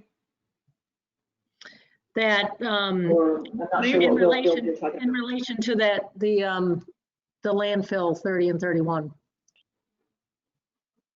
Yeah, I'm not sure the well field stopping the plume from going. Oh, you're talking about the treatment system there. I'm not as familiar with that. That's probably a question for FPM, who's working on that. Kathy, what I'd like to do is have as an action item of what are the concentrations for the LF3031 discharge, and get back to you on that. Yes, please. You also need to add what portion of the plume is being captured.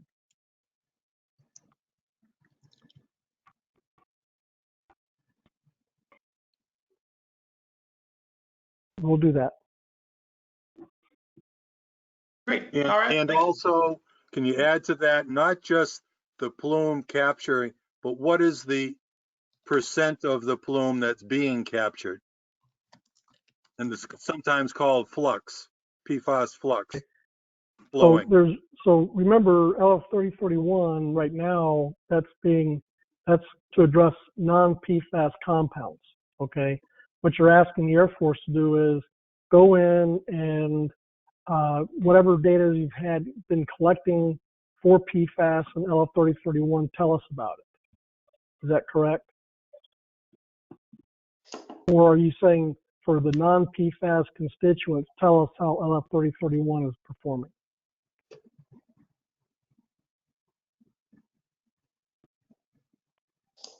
I think we want both.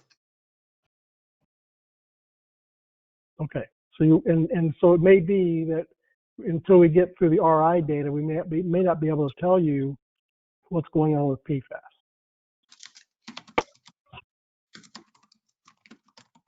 Okay. This is Mark Henry. Is the landfill 3031 blocking system, the extraction wells along F41, is that being evaluated for effectiveness in treating the PFAS and non-PFAS contaminants during the RI?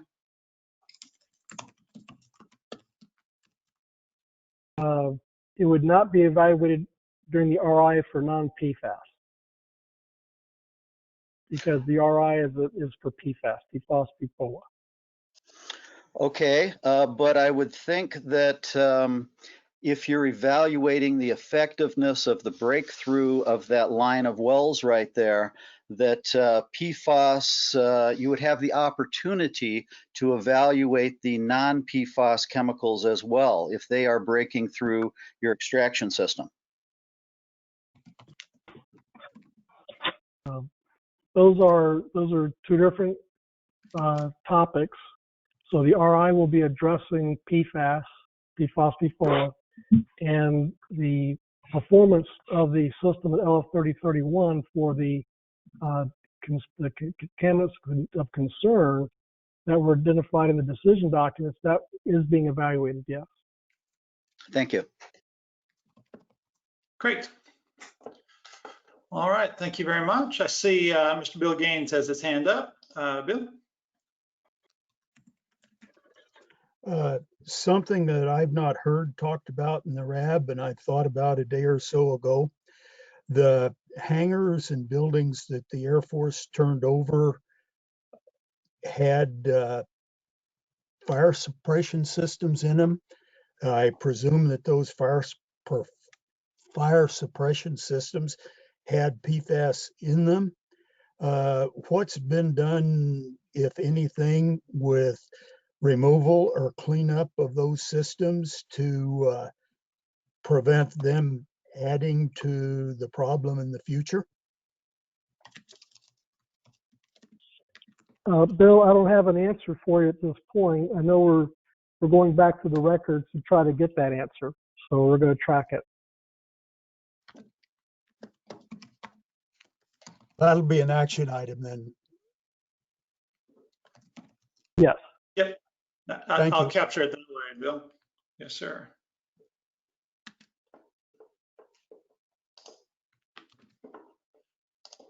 Okay.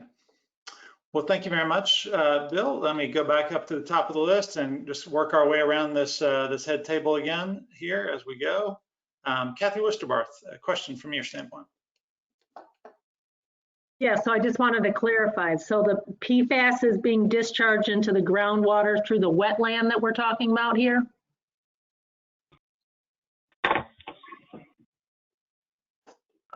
Which wetland are you talking about? Near the landfills? Are you talking about treated water? Yes. So clean water being discharged. Hey, Kathy, the discharge before it enters the ground, the sample that was taken from there during the SI, and the PFOA concentration was, I've just pulled up the figures so I can check this pretty quickly. Was 13 nanograms per liter, and PFOS was also 13 nanograms per liter. Mm-hmm. So that is what is being discharged through the system into groundwater right now. What is the goal for? The Michigan number for PFOA is 8, and the number for PFOS is 16. Mm-hmm. I think the screening level for both is 8. No, PFOS is 16. I'll let Beth answer that. Sorry about that. Yep. So we have the 8 for PFOA, the 16 for PFOS, and those are the new MCLs that are now part of the Part 201 criteria. And then we also have 12 for PFOS for GSI criteria. Mm-hmm. Kathy, does address It your isn't, question? it isn't being totally treated as in non-detect. Based on that sample, it's 1 nanogram per liter over our GSI criteria, and it's below the PFOS MCL that's now our Part 201 criteria. Mhm. Okay, Thank you. great. Thank you very much. And still working our way around the table here. Let's see, Jerry Schmidt, I saw you had your hand up for a moment. Did you have a question?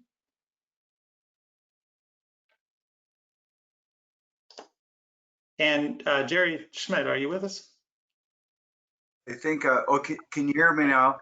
I can, yes, sir, go ahead. Okay, sorry. I think you answered my question, but this landfill 3031, I guess I'm not exactly, I know there's monitor wells along, I thought, are those extraction wells, and are we monitoring, you know, what are we doing there with the ones along F41? What are those wells for? Mark showed me those one day, and I think there's quite a few, but are those the ones that are the wells that are actually taking the water out of the ground to be treated? Dirk, is that a question you can answer? I can. Can you repeat that again? Well, So, the wells near landfill 3031, okay, along F41, I assume Extraction those are wells. extraction wells. Where's that water going from there? Then is it being treated then? I assume it is. Yeah, the primary constituent that is being extracted there is iron, and that earlier someone referred to the YMC beach. So that's what we're trying to protect, is the iron going to the beach, and then that iron is treated through the wetlands treatment system. Okay, so that's I know that they had an iron problem there at that beach, and what about are we checking that for PFAS or materials or not? I'm just totally confused by the conversation we had about 3031. Well, keep in mind that the wetland treatment system's focus is VOCs and the iron, and not PFAS. It was constructed before PFAS was a you know, an emerging contaminant. So that is not. That's what I understood.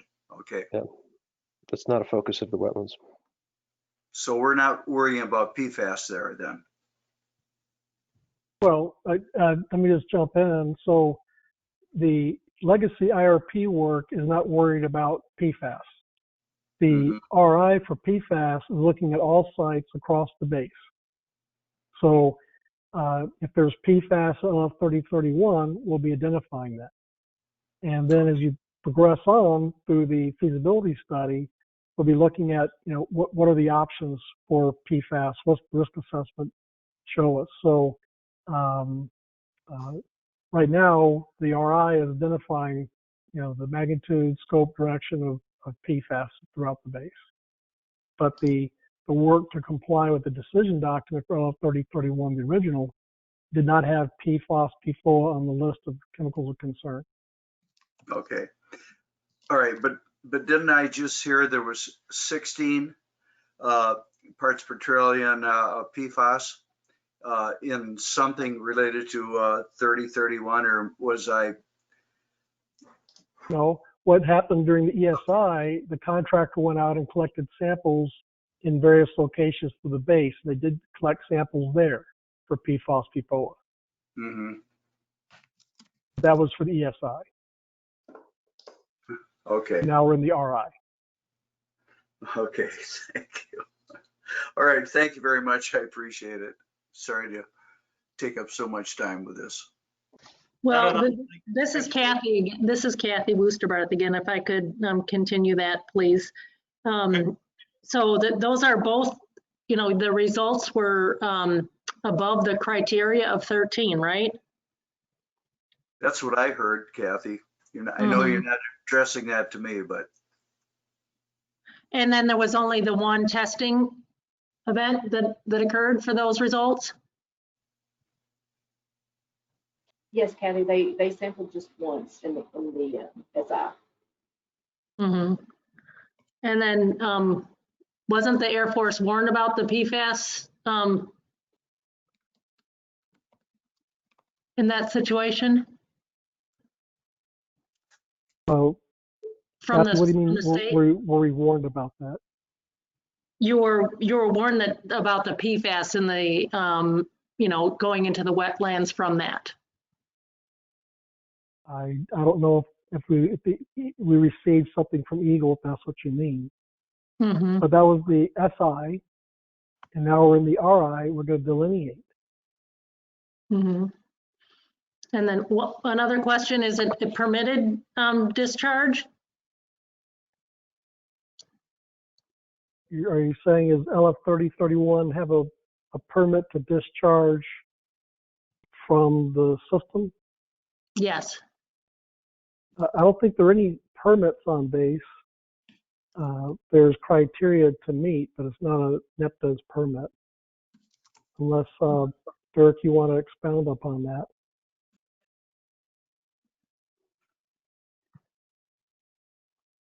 Dave, I believe you're correct. Okay. Kathy, did you have additional question or additional element to that same question? No, that's it. Thank you. Okay, yeah, thank you. I appreciate it. We're continuing to walk around the table here, and we're to Arne Lurich. Question from you, Arne. Okay, another shift on topic. Ecological human health risk assessment. We've never really, this team, this site, really talked about criteria, how the Air Force does one, what data do they use, and it'd be really helpful. There's a big time crunch from the schedule that you've given us on the RI scoping, then the RI, and so forth. So this could be a technical meeting discussion. And predominantly, we don't know what data the Air Force has been looking at or discussing with the state. We assume that the state has given you all the data, and hopefully soon, or actually including the new deer sampling data that Puneet discussed. However, the issue and the action item I'd like to throw out is that we'd like to know what the involvement of the Air Force and Eagle are with other stakeholders, agencies, such as the Forest Service, the Fish and Wildlife. This is their land and their responsibility, Fish and Wildlife, under CERCLA. And now we got the public. So can you give us a quick discussion, and then maybe we can have a more in-depth about what does this look like and how much time are we going to have to understand it before you finalize the data gaps and your scoping? Well, Arnie, you keep expanding the question. You went, what are we complying with as far as to do the ecological and the health, and then you tacked on how long is this going to take? So no. I can give a short answer that we're complying with CERCLA, and the schedule that we sent out provides the time frame for development of the work plan for risk assessment, and then that risk assessment is done in parallel with the RI work plan. But Catherine, did you want to add anything to that? Correct. So the RI provides the source strength and the delineation, and then the risk assessment will be using all the rest of the data that is combined as well to determine what the potential is for risk, whether it be human health or ecological. Okay, but, and as Dan might remember, we're at a disadvantage at this site because there was an opportunity 2 years ago for this site and team to do some screening sampling like they did at Pease, New Hampshire, just to get their feet wet and to use some EPA criteria just so that the public would know what is this animal, is a risk assessment for food consumption and wildlife and so forth. And now we're going to be really crunched. And we're asking for a lot of help to catch up, since there was no screening done by the Air Force that we So know of. P's only included an ecological screening. We are actually doing a risk assessment, which is beyond the screening point. I know, but it would have been nice if the Air Force had used the state data from 2012 for fish, 2018 and 19 for deer. We would have known that we blew all kinds of screening criteria for the fish in the Osalvo River and Clark's Marsh. So, I mean, that should have informed, and hopefully it did inform the Air Force, and you could have shared that with the public of what does that mean for data gaps and what are you going to protect with. So the information continues to be collected, and that information that's collected continues to be analyzed and has helped with the compilation of data from all over the United States into the Argonne National Laboratory's ecological risk data source that is then coming up with risk assessment values that our proposed values are currently being compared to, and for our risk assessment work plan that is making its way through the technical teams right now. But yes, all the data that you're talking about, and yes, we've had a chance to collect data. Yes, there has been data collected, and that data is being analyzed as we speak.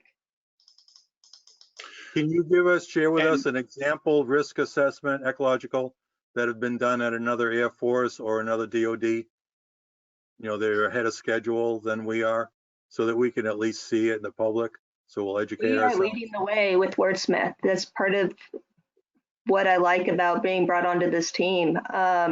So the upper Midwest bases that I was supporting, Ellsworth, Peterson, Schriever, Minot, I mean, there were 15 of them. All of those, we had started the process of analyzing PFAS, PFOA. The Wurtsmith RI and IRAs, you guys are far in advance. However, the other bases I did put in place several removal actions and demonstration validation projects that we will be watching and seeing if we can actually use those at the BRAC bases. Okay, then my last statement, and can I just add one quick thing, and that is the 5-year review. I held off earlier to say this, but the 5-year review is 18 months later than scheduled, and I'm guessing that is because of the protection for PFAS analysis. And what can you share with us quickly so that we have some information in a presentation, if not some reports or analyses, so that we know what the protection level is for Clark's Marsh, at least from the FTO2 performance and so forth. Dave, I think that's yours. I don't know if anyone else in line for the Air Force wants to make a stab at that, but I can't speak to that, Arnie. I can't say that protection is holding up the 5-year review specifically.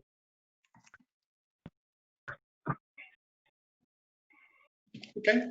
Well, so I've captured that as a question to look into. We have just about 7 more minutes or so for this Q&A session, and I see that Jerry Schmidt has patiently held up his electronic hands. So let's turn to Jerry Schmidt. Well, thank you. I just wanted to ask, when are we going to actually have this analysis? That is it, Kathy? This analysis. I'm sorry, Jerry, are you with us? That you broke up a little bit. Can you start again, sir? I'm sorry. When are we going to have this analysis that she was talking about, that the doctor was talking about? Which analysis? You're talking about the risk assessment work plan that will follow the RI? Yes, yes. So Paula, did you want to speak to the schedule? Yeah, I can speak to that. So where we are with the risk assessment work plan right now, that has been developed and drafted. It's with the Air Force for review. So we expect that to follow behind the UFP FLAP work plan. So that will be later in the later spring before that is potentially available for review, and even in the summer. So we're going to have this by the summer. Is that what you're saying? yes, The work plan, so that's the goal. the work plan, yeah. Mm-hmm. Thank you. Great. Okay, let me just run through and see if we have other hands raised. Mark Henry, go ahead, Mark. This is a follow through. Thank you. This is a follow through of a question that was asked about landfill 3031 that wasn't really answered to my satisfaction. I believe that the state of Michigan generally requires groundwater discharge permits for the discharge of an effluent. I understand that the Air Force is reluctant to get permits and that they use substantive requirement documents. Is there an SRD for landfill 3031? Are PFAS looked for as far as compliance with that permit? And if not, I would ask the state to require the Air Force to monitor for PFAS in the SRD as they would if it were an actual permit. Thank you. Hey, Mark, it's Beth. Mark, we can, Oh, sorry. Go ahead, Dave. oh, go ahead. Yeah, and so I'm checking with our water resources department right now to see if we have that SRD on file. I don't think it's a fact that the Air Force is reluctant to get permits. It's just the process when you're dealing with the federal government to do the substantive requirements document instead. And so we can get back to you guys on if there is a substantive requirements document or SRD in place for LF 3031. But if there was one there, to my knowledge, it would be based on the older remedy for the historical contamination, and the PFAS would not be a part of it at this point. But it gets renewed periodically. It would seem like you would update it to include known information. Sure, and we can get back to you on the status of that and if there's one in place and if there is a review status for it. This is Sharon Brazenga Sharon? from the Air Force. Yeah, if I could add to that, keep in mind that under CERCLA, permits are not required for on-base remediation or on-site remediation. So for some of the sites at Wurtsmith, we don't have permits, but we have substantive requirements documents. That's a different thing under the law. So where we don't have a permit for those for the central treatment system, for Mission Street is under the same SRD with the central treatment system. And then there's a separate SRD for LFO2. I'm not aware of one for 30 or 31. And that's an on-site discharge. And for another thing, an NPDES permit is only surface water discharges. So a groundwater on-site discharge would not require a permit from the state. I understand that, but an SRD should probably, because normally under state law, these things are permitted.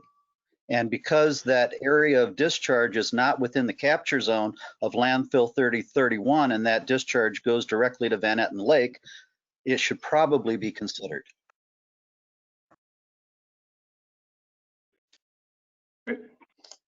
Okay, well, we have an action item that's in its infancy, but I'll work it through and then communicate it onto the co-chairs. But Beth, I think you mentioned that you would look into the status of that. So we'll follow up on that. Let me just get one more question in here in the Q&A session before we move to the public comment session. Bill Gaines had his hand up. So Mr. Gaines, last question to you, sir. The biological ecological question brought up the point that Allen Lake, which is approximately half a mile south of the northwest end of the runway, has do not eat for fish for PFOS, PFOA. And I have not seen anything in the ESI that would indicate what the source of that PFOS, PFOA that is in there might be. I was told that anything that was on the base, the former base, would be tracked as part of the ESI. I don't see anything there.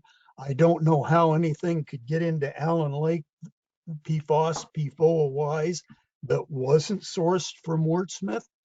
And so there's a hole there that doesn't fit my understanding. And I'd question how that hole was filled and where that would be in the conceptual site model, because I haven't seen anything on it in any of our discussions. I can answer that. We are looking at Allen Lake as part of the RI. So that area will be investigated. We are planning on collecting some samples from that lake and the groundwater surrounding that lake. So, thank you. Great, excellent. Well, thank you very much. I appreciate your patience with kind of a tweak on our agenda. I think that was helpful just to have that Q&A session among the RAB members. Our next portion of the agenda is a public comment period. And so this is meant for those members of the public who are participating in our meeting. And again, sticking with our visual, if this were an in-person meeting, this would be the opportunity to come up to the podium. You'd have 3 minutes to provide verbal comments. And so what I'll be doing is I'll be tracking a 3-minute time limit. I'll let you know when that's passed by, and the way you sign up is just by raising your hand electronically. I did have Mr. Spagnola, Tony Spagnola, mentioned in a question format within our online meeting format here that he would like to make a comment. So Anthony Spagnola, we'll start with you, sir. Thank you. And my comment is actually a question that goes to the F41, the proposed IRA for the F41 extraction well line. And I want to thank Mr. Gibson for responding promptly to my letter in October. I just wanted a clarification, because as I understand what was said earlier in the meeting tonight, that my understanding is that an extension of the extension of that extraction well line along the lines proposed by now is being considered for the IRA. That's what I understood to be said, and I just want to make sure that I clearly understand that, because the letter seems to indicate that it's not going to be considered until the RI stage. So, Mr. Gibson, could you clarify that for me? Let me try to do that.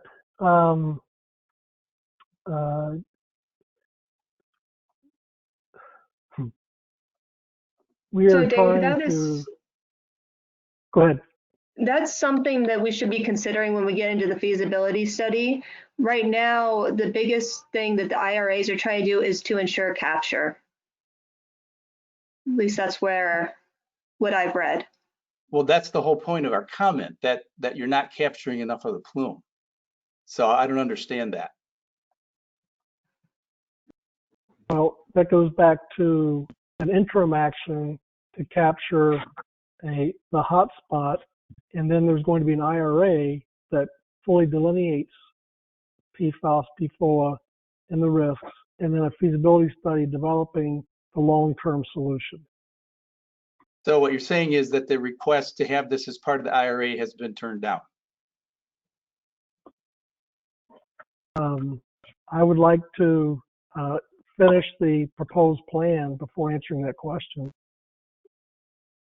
Well, it sounds like from the comment and from the letter that was sent to me that decision's already been made. Is that true?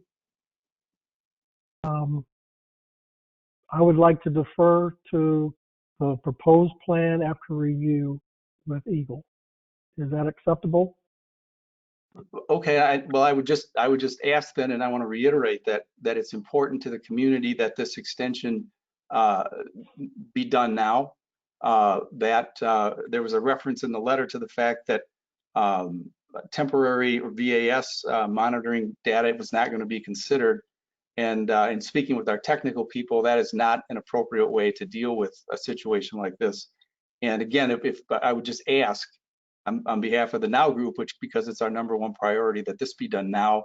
This is the time to do it because it's economically feasible, and it would be a mismanagement, I think, of funds to put it off to a later date. Thank you. That's a great comment. Great. Okay, thank you very much, Ms. Spaniel. And let's see, do we have other members of the public who would like to make that? Just by raising hands electronically. I'm just going through the list here to see.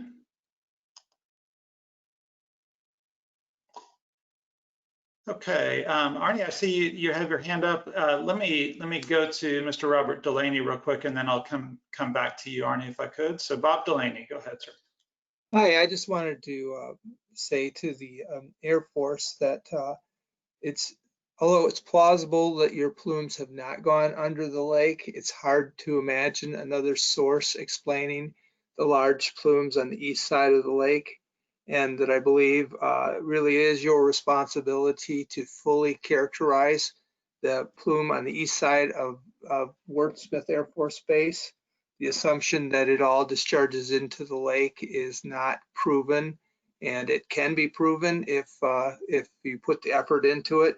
You also, and it's one of the things I want to point out is that you have access to the Army Corps of Engineers who can drill stuff under lakes really easy. They're very good at stuff like that. So there's really no reason not to, other than a concern to what you might find. I don't know. I don't want to say that, I guess, but anyway, you can do it if you want to. So first with the RI data, once we have initial data, then we can determine whether or not step outs are needed. But until we have the initial data, it's hard to say that we're actually going under a large body of water. Paula, would you like to say anything else towards that? Yeah, we have, in our CSM, we have evaluated all of the data that we can put our hands on that has been collected out there regarding the lake, regarding the river, and we have compiled all that information using the environmental sequence stratigraphy format and looked at that, and our technical team feels strongly that that there isn't movement of the plumes under the lake. So that information will be presented in the CSM. It'll be in the UFP CLAP when that comes out, but all of that information is in there, and we just don't believe at this time, based on the information that we have. Catherine's right. If we find something else during the RI, but based on all of the data that we have collected to date, and data that Eagle has collected to date, and everyone else that's been out there, we feel strongly that there is no movement and that it's not necessary at this point. Great. Mr. Delaney, I appreciate your comment, sir. Thank you very much. All right. And let's see, moving down the line here real quick, let's see what other hands are up in our virtual room. Let's see, we have Mr. William Gaines. Go ahead, Bill Gaines.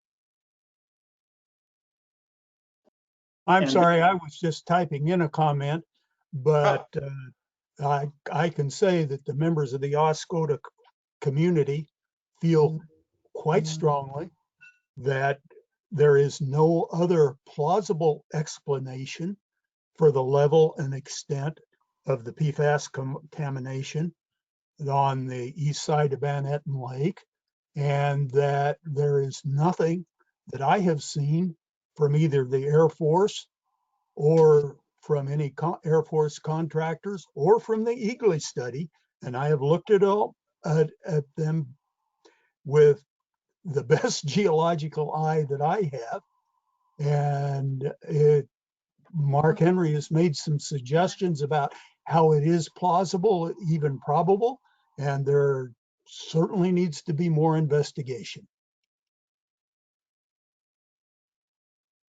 Let's see what the initial data says, and then let's move forward. Great. Okay, thank you, Bill. I appreciate your comment. Let's see, let's go to William Palmer. 3 minutes, sir. Yes, thank you. My question relates to the proposed IRA for the capture zone for the Oscoda Beach, or the Air Force Beach, Lake Van Enten. That is going to be serviced by the central plant, which is functioning now. And I remember when that plant was built, it was stated by the Air Force that they were building a larger building than what was currently needed so that they could add capacity in terms of additional pumps and filters. I'm wondering, if you've got far enough along in the IRA plan to know whether you will be putting an additional pump and filtration system in there to handle that alone. My concern is that it's currently pumping and treating groundwater.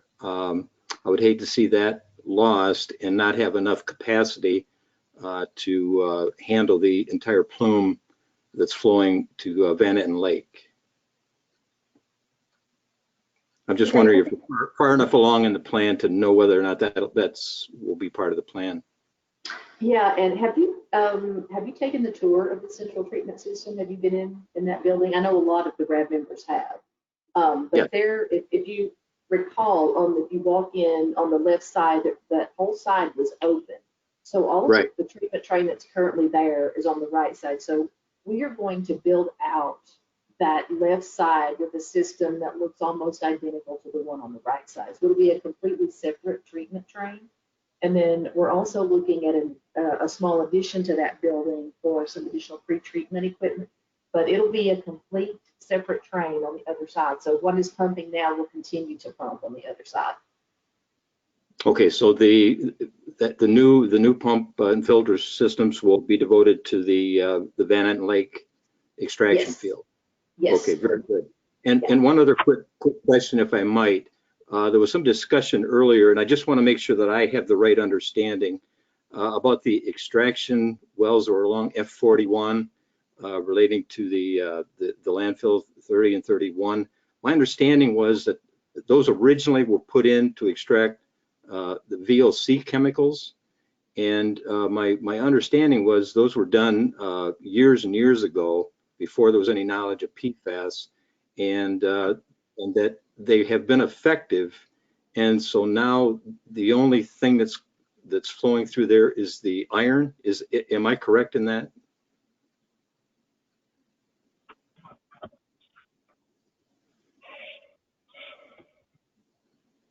Jared or Randy? Randy Metzella to address that. Sure, I don't believe that's the case. The plumes still exist out there for the BTEX and the TCE that flow through the treatment wall. This isn't my project, but that's part of the reason for the FS is to treat the BTEX plume from the El Napo portion that's on the former Wurtsmith property. Okay, okay. All right, thank you. Mm-hmm. Great. All right, well, thank you very much. Let me continue down the list. Again, if you would like to make a comment, you'll have 3 minutes. Just raise your hand electronically. Let's see, Mr. Spagnola, did you intend to make an additional comment, sir? I'll let other folks go first. Okay, great. We'll go to Arne Lurich then. I'd like to add on to Tony's question and the answer that he got on the extent of the capture well field for the IRA on the Air Force Beach. And the technology is the same as you've been using since 2015, so that's not an issue in an IRA determination. And therefore, a lot of the determination of how wide and how much capture you have is more budget to put the wells in and to treat with a GAC unit. And so I'd like to add this component of budget to the conversation that Dan Medina committed to have, because it is money that's driving the decisions. Always will be, always has been. So I'd like to make that recommendation.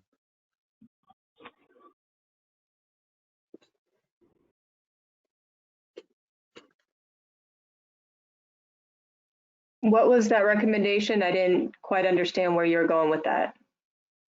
Where I'm going is that Dan is committed on the action item that I asked earlier, that we have a discussion about what the budget request was by this team for FY21 and beyond, and what money is available. And the IRA is dependent. My point is that the IRA and the well field is dependent on the budget that you asked for and what you will receive for this fiscal year and the next one. So it should be, this well field question that Tony and the now group have raised should be added in to the whole budget question. To that a we're gonna have. follow-on discussion, Yeah. not necessarily a RAB discussion. Right. Arnie, this is Dan. Yeah, no, I understand what you're saying, you know, in terms of looking at this for current efforts and future efforts. So we'll take that back as an action item and discuss it further and look at that, but understand what you're trying to do here, you know, what you're providing here, so, or asking for. So we'll take a look at that. Yeah, definitely. Thanks. Great. All right. Well, thank you very much. Let's continue on down the list to see who has hands raised to make a 3-minute comment. We have Eric Keller. Eric, would you like to make a comment, sir? Yeah, can you hear me? Yes, we can. Perfect. Yes, this is Eric with Gary. Appreciate everyone's time this evening. I do have just two quick. There was a couple things that were inaudible during the Q&A. One of them, I think it was Paula had stated something on having to look at the RI data, and I was wondering when that would be available, and somewhat tie-barred to that is when will the CSM mapping be provided to the RAB? That's a questions, if anybody can respond to those first. Sure, yeah, so I think you asked about the RI data. So again, if you look at the schedule, we're not going to be in the field collecting the RI data until later this spring and summer. So we'll be collecting data pretty much all through 2021 once we get to the field. So that data will then be evaluated and analyzed, and it will be RI report until later in 2022. The CSM, as we collect data, we always update our CSM. So the CSM that we currently have, which is based on all of the data that's been collected to date, that will be included in the UFP plat, which is scheduled to be issued later this spring, early summer. So that will be in there, that'll be available at that time. And then as we collect additional data during the RI, it will be updated, and the new CSM, CSM will be included in the final RI report that comes out in 2022. Okay, thank you for that. Yeah, what I heard is that, folks in the community were wanting, that information, before it was finalized, and I would agree with them and being able to know that as soon as possible. So thank you for that. And just in terms of, the comment for the RAB, obviously Senator Peters is, committed to expedited federal response and commitment to transparency related to PFAS contamination. As of this afternoon, he is now ranking member, or no longer ranking member, and now chair of the U.S. Senate, his GAC committee. And, he's been pleased to secure some of the legislative and appropriations related, PFAS provisions, even recently in the December omnibus. But at the end of the day, he's already looking to introduce bills that will, help with the federal response, and has been speaking with the Biden administration on what is and isn't happening in Oscoda, and definitely hears the concerns and frustrations from the community.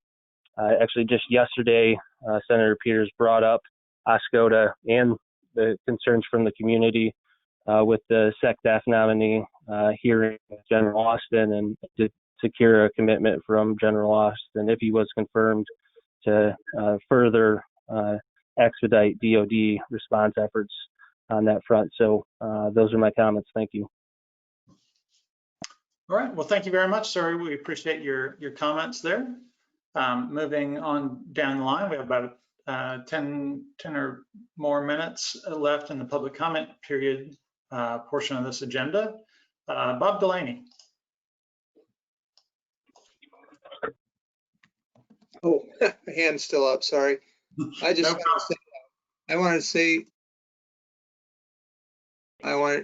like to say I am encouraged by some of the things I'm hearing from the Air Force. That there's some things that are much more positive than they used to be. So, thank you. Great. All right, thank you, Bob. And just sequencing down to see other hands that might be raised for comments. Bill Gaines. Sorry, I got my comment in. No problem at all. Okay, well, let me see if others might have comments to make real quick.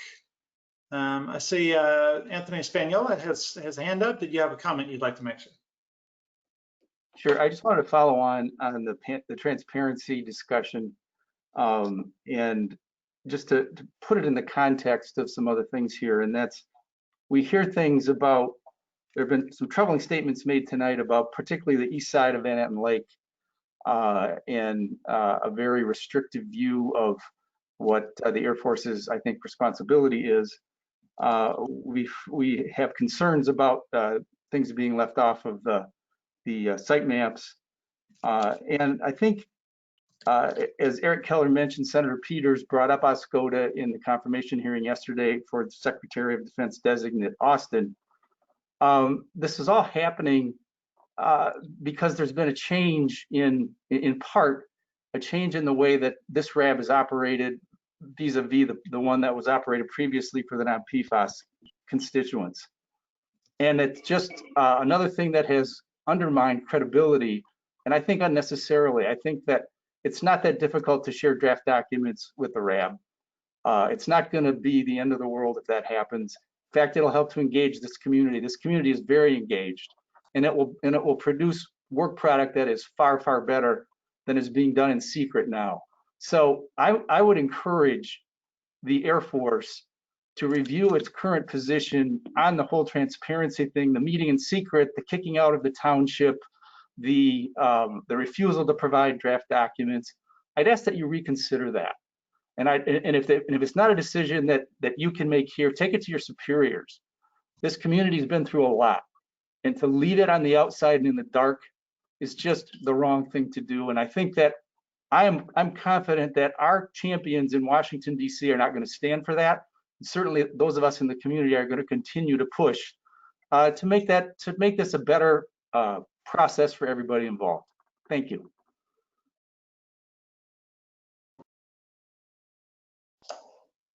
Okay, thank you very much, Mr. Spagnola. I appreciate your comments there. All right, and just looking through to see if others might have comments to make. Arnie Lurich, I see your hand is up. Would you like to make a comment? Okay, well, Tony's statement I totally agree with, and I think the technical sessions that we talked about could be a great first step to communicate technical things early, not wait for the RAB. I think that sharing the BCT minutes, the Air Force could send us the final the same time they send them to the state so that we have them then. And one thing that before Matt was assigned to, Matt Mars assigned, the previous, Dan, help me out, Paul O'Connors from Chanute. And he was in for 3 months. And this was the time when the township and the RAB, myself, were kicked out of the BCT, no longer allowed to go. I don't see why we could not talk over the next 6 months, because there's so much going on, that you could fix the transparency issue and not have to give us all draft documents. But after the BCT, within a few days, give us what Paul suggested he was going to look at, and that was give the RAB members a technical session immediately after to just brief us what you briefed, not your conclusions and recommendations so much as what are you looking at, what is possible, and what the timing of making decisions is, so that we're comfortable and we understand. So that's a suggestion I'd like you to think about and get back to us, because there's low-hanging fruit to fix some of this transparency and timeliness issue. We need it immediately.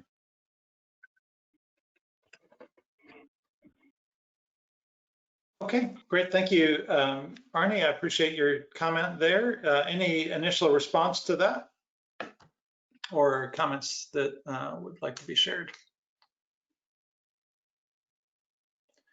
Okay, well, let me. Tim, this is Dan.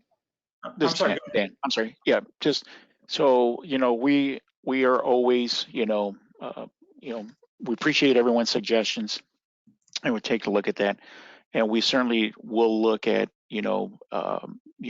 providing the information that we can when we can, especially during the RAB meetings, and heard the comments tonight. Some of this information would be helpful, kind of like the discussion on the conceptual site model. Hear some of this or see some of the information before the next RAB, so at least you have a chance to take a look at it. We'll go back and take a look at that and discuss, options for us, and see where we can, we can continue tweaking, what we provide. We do have a very aggressive schedule for both the interim actions and the remedial investigation. So, there will be a lot more information coming out here, in the next few months. So, and understand, folks' concerns with, the pace at which information is released. So, but we do see, more and more information coming out as we work through some of the issues, especially with Eagle. So, but we appreciate the comments from the RAB members on that. So, thanks. Thank you, Dan. Back to you, Tim. Thank you, Mr. Medina. I appreciate that. We have just 4 minutes left in our comment session, so time for one last comment. And David Nguyen, I see you had indicated in the questions format that you had a comment you'd like to share, so we'll turn to you, sir. Yes, it was discussed, I would say about 5 or 10 minutes ago, that based on the east side of Van Etten Lake, that the data would be evaluated and then they would make a determination. Can you give me an idea as to when that data evaluation will be complete? And will it be before something can be done, or is this going to be at the completion of the RI phase? So the goal is the same as with any RI, is to make data-driven decisions and determine if we have to step out. If we need to step out, if that data suggests we need to step out, then we need to step out, and we will go through the hurdles at that point to do that. Step out of what? Step out, meaning, so following the triad approach, you continue to move out your boundaries until you have full delineation of your plume. Okay, so that would be, so then would there be a secondary RI study done? Correct. Did we be doing a supplemental, or we'd be adding to where we're currently at before finalizing? But that will be complete by the time the 2022 period comes about. No, if data suggests that we do not have delineation and source strength, then we have not completed the RI. Okay, all right, that's what I want to know. Thank you.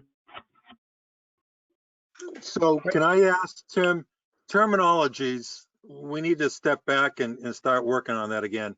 Step out, I look at, from what I understand, is the same thing as a data gap and whether or not you've filled it in the process of the RI.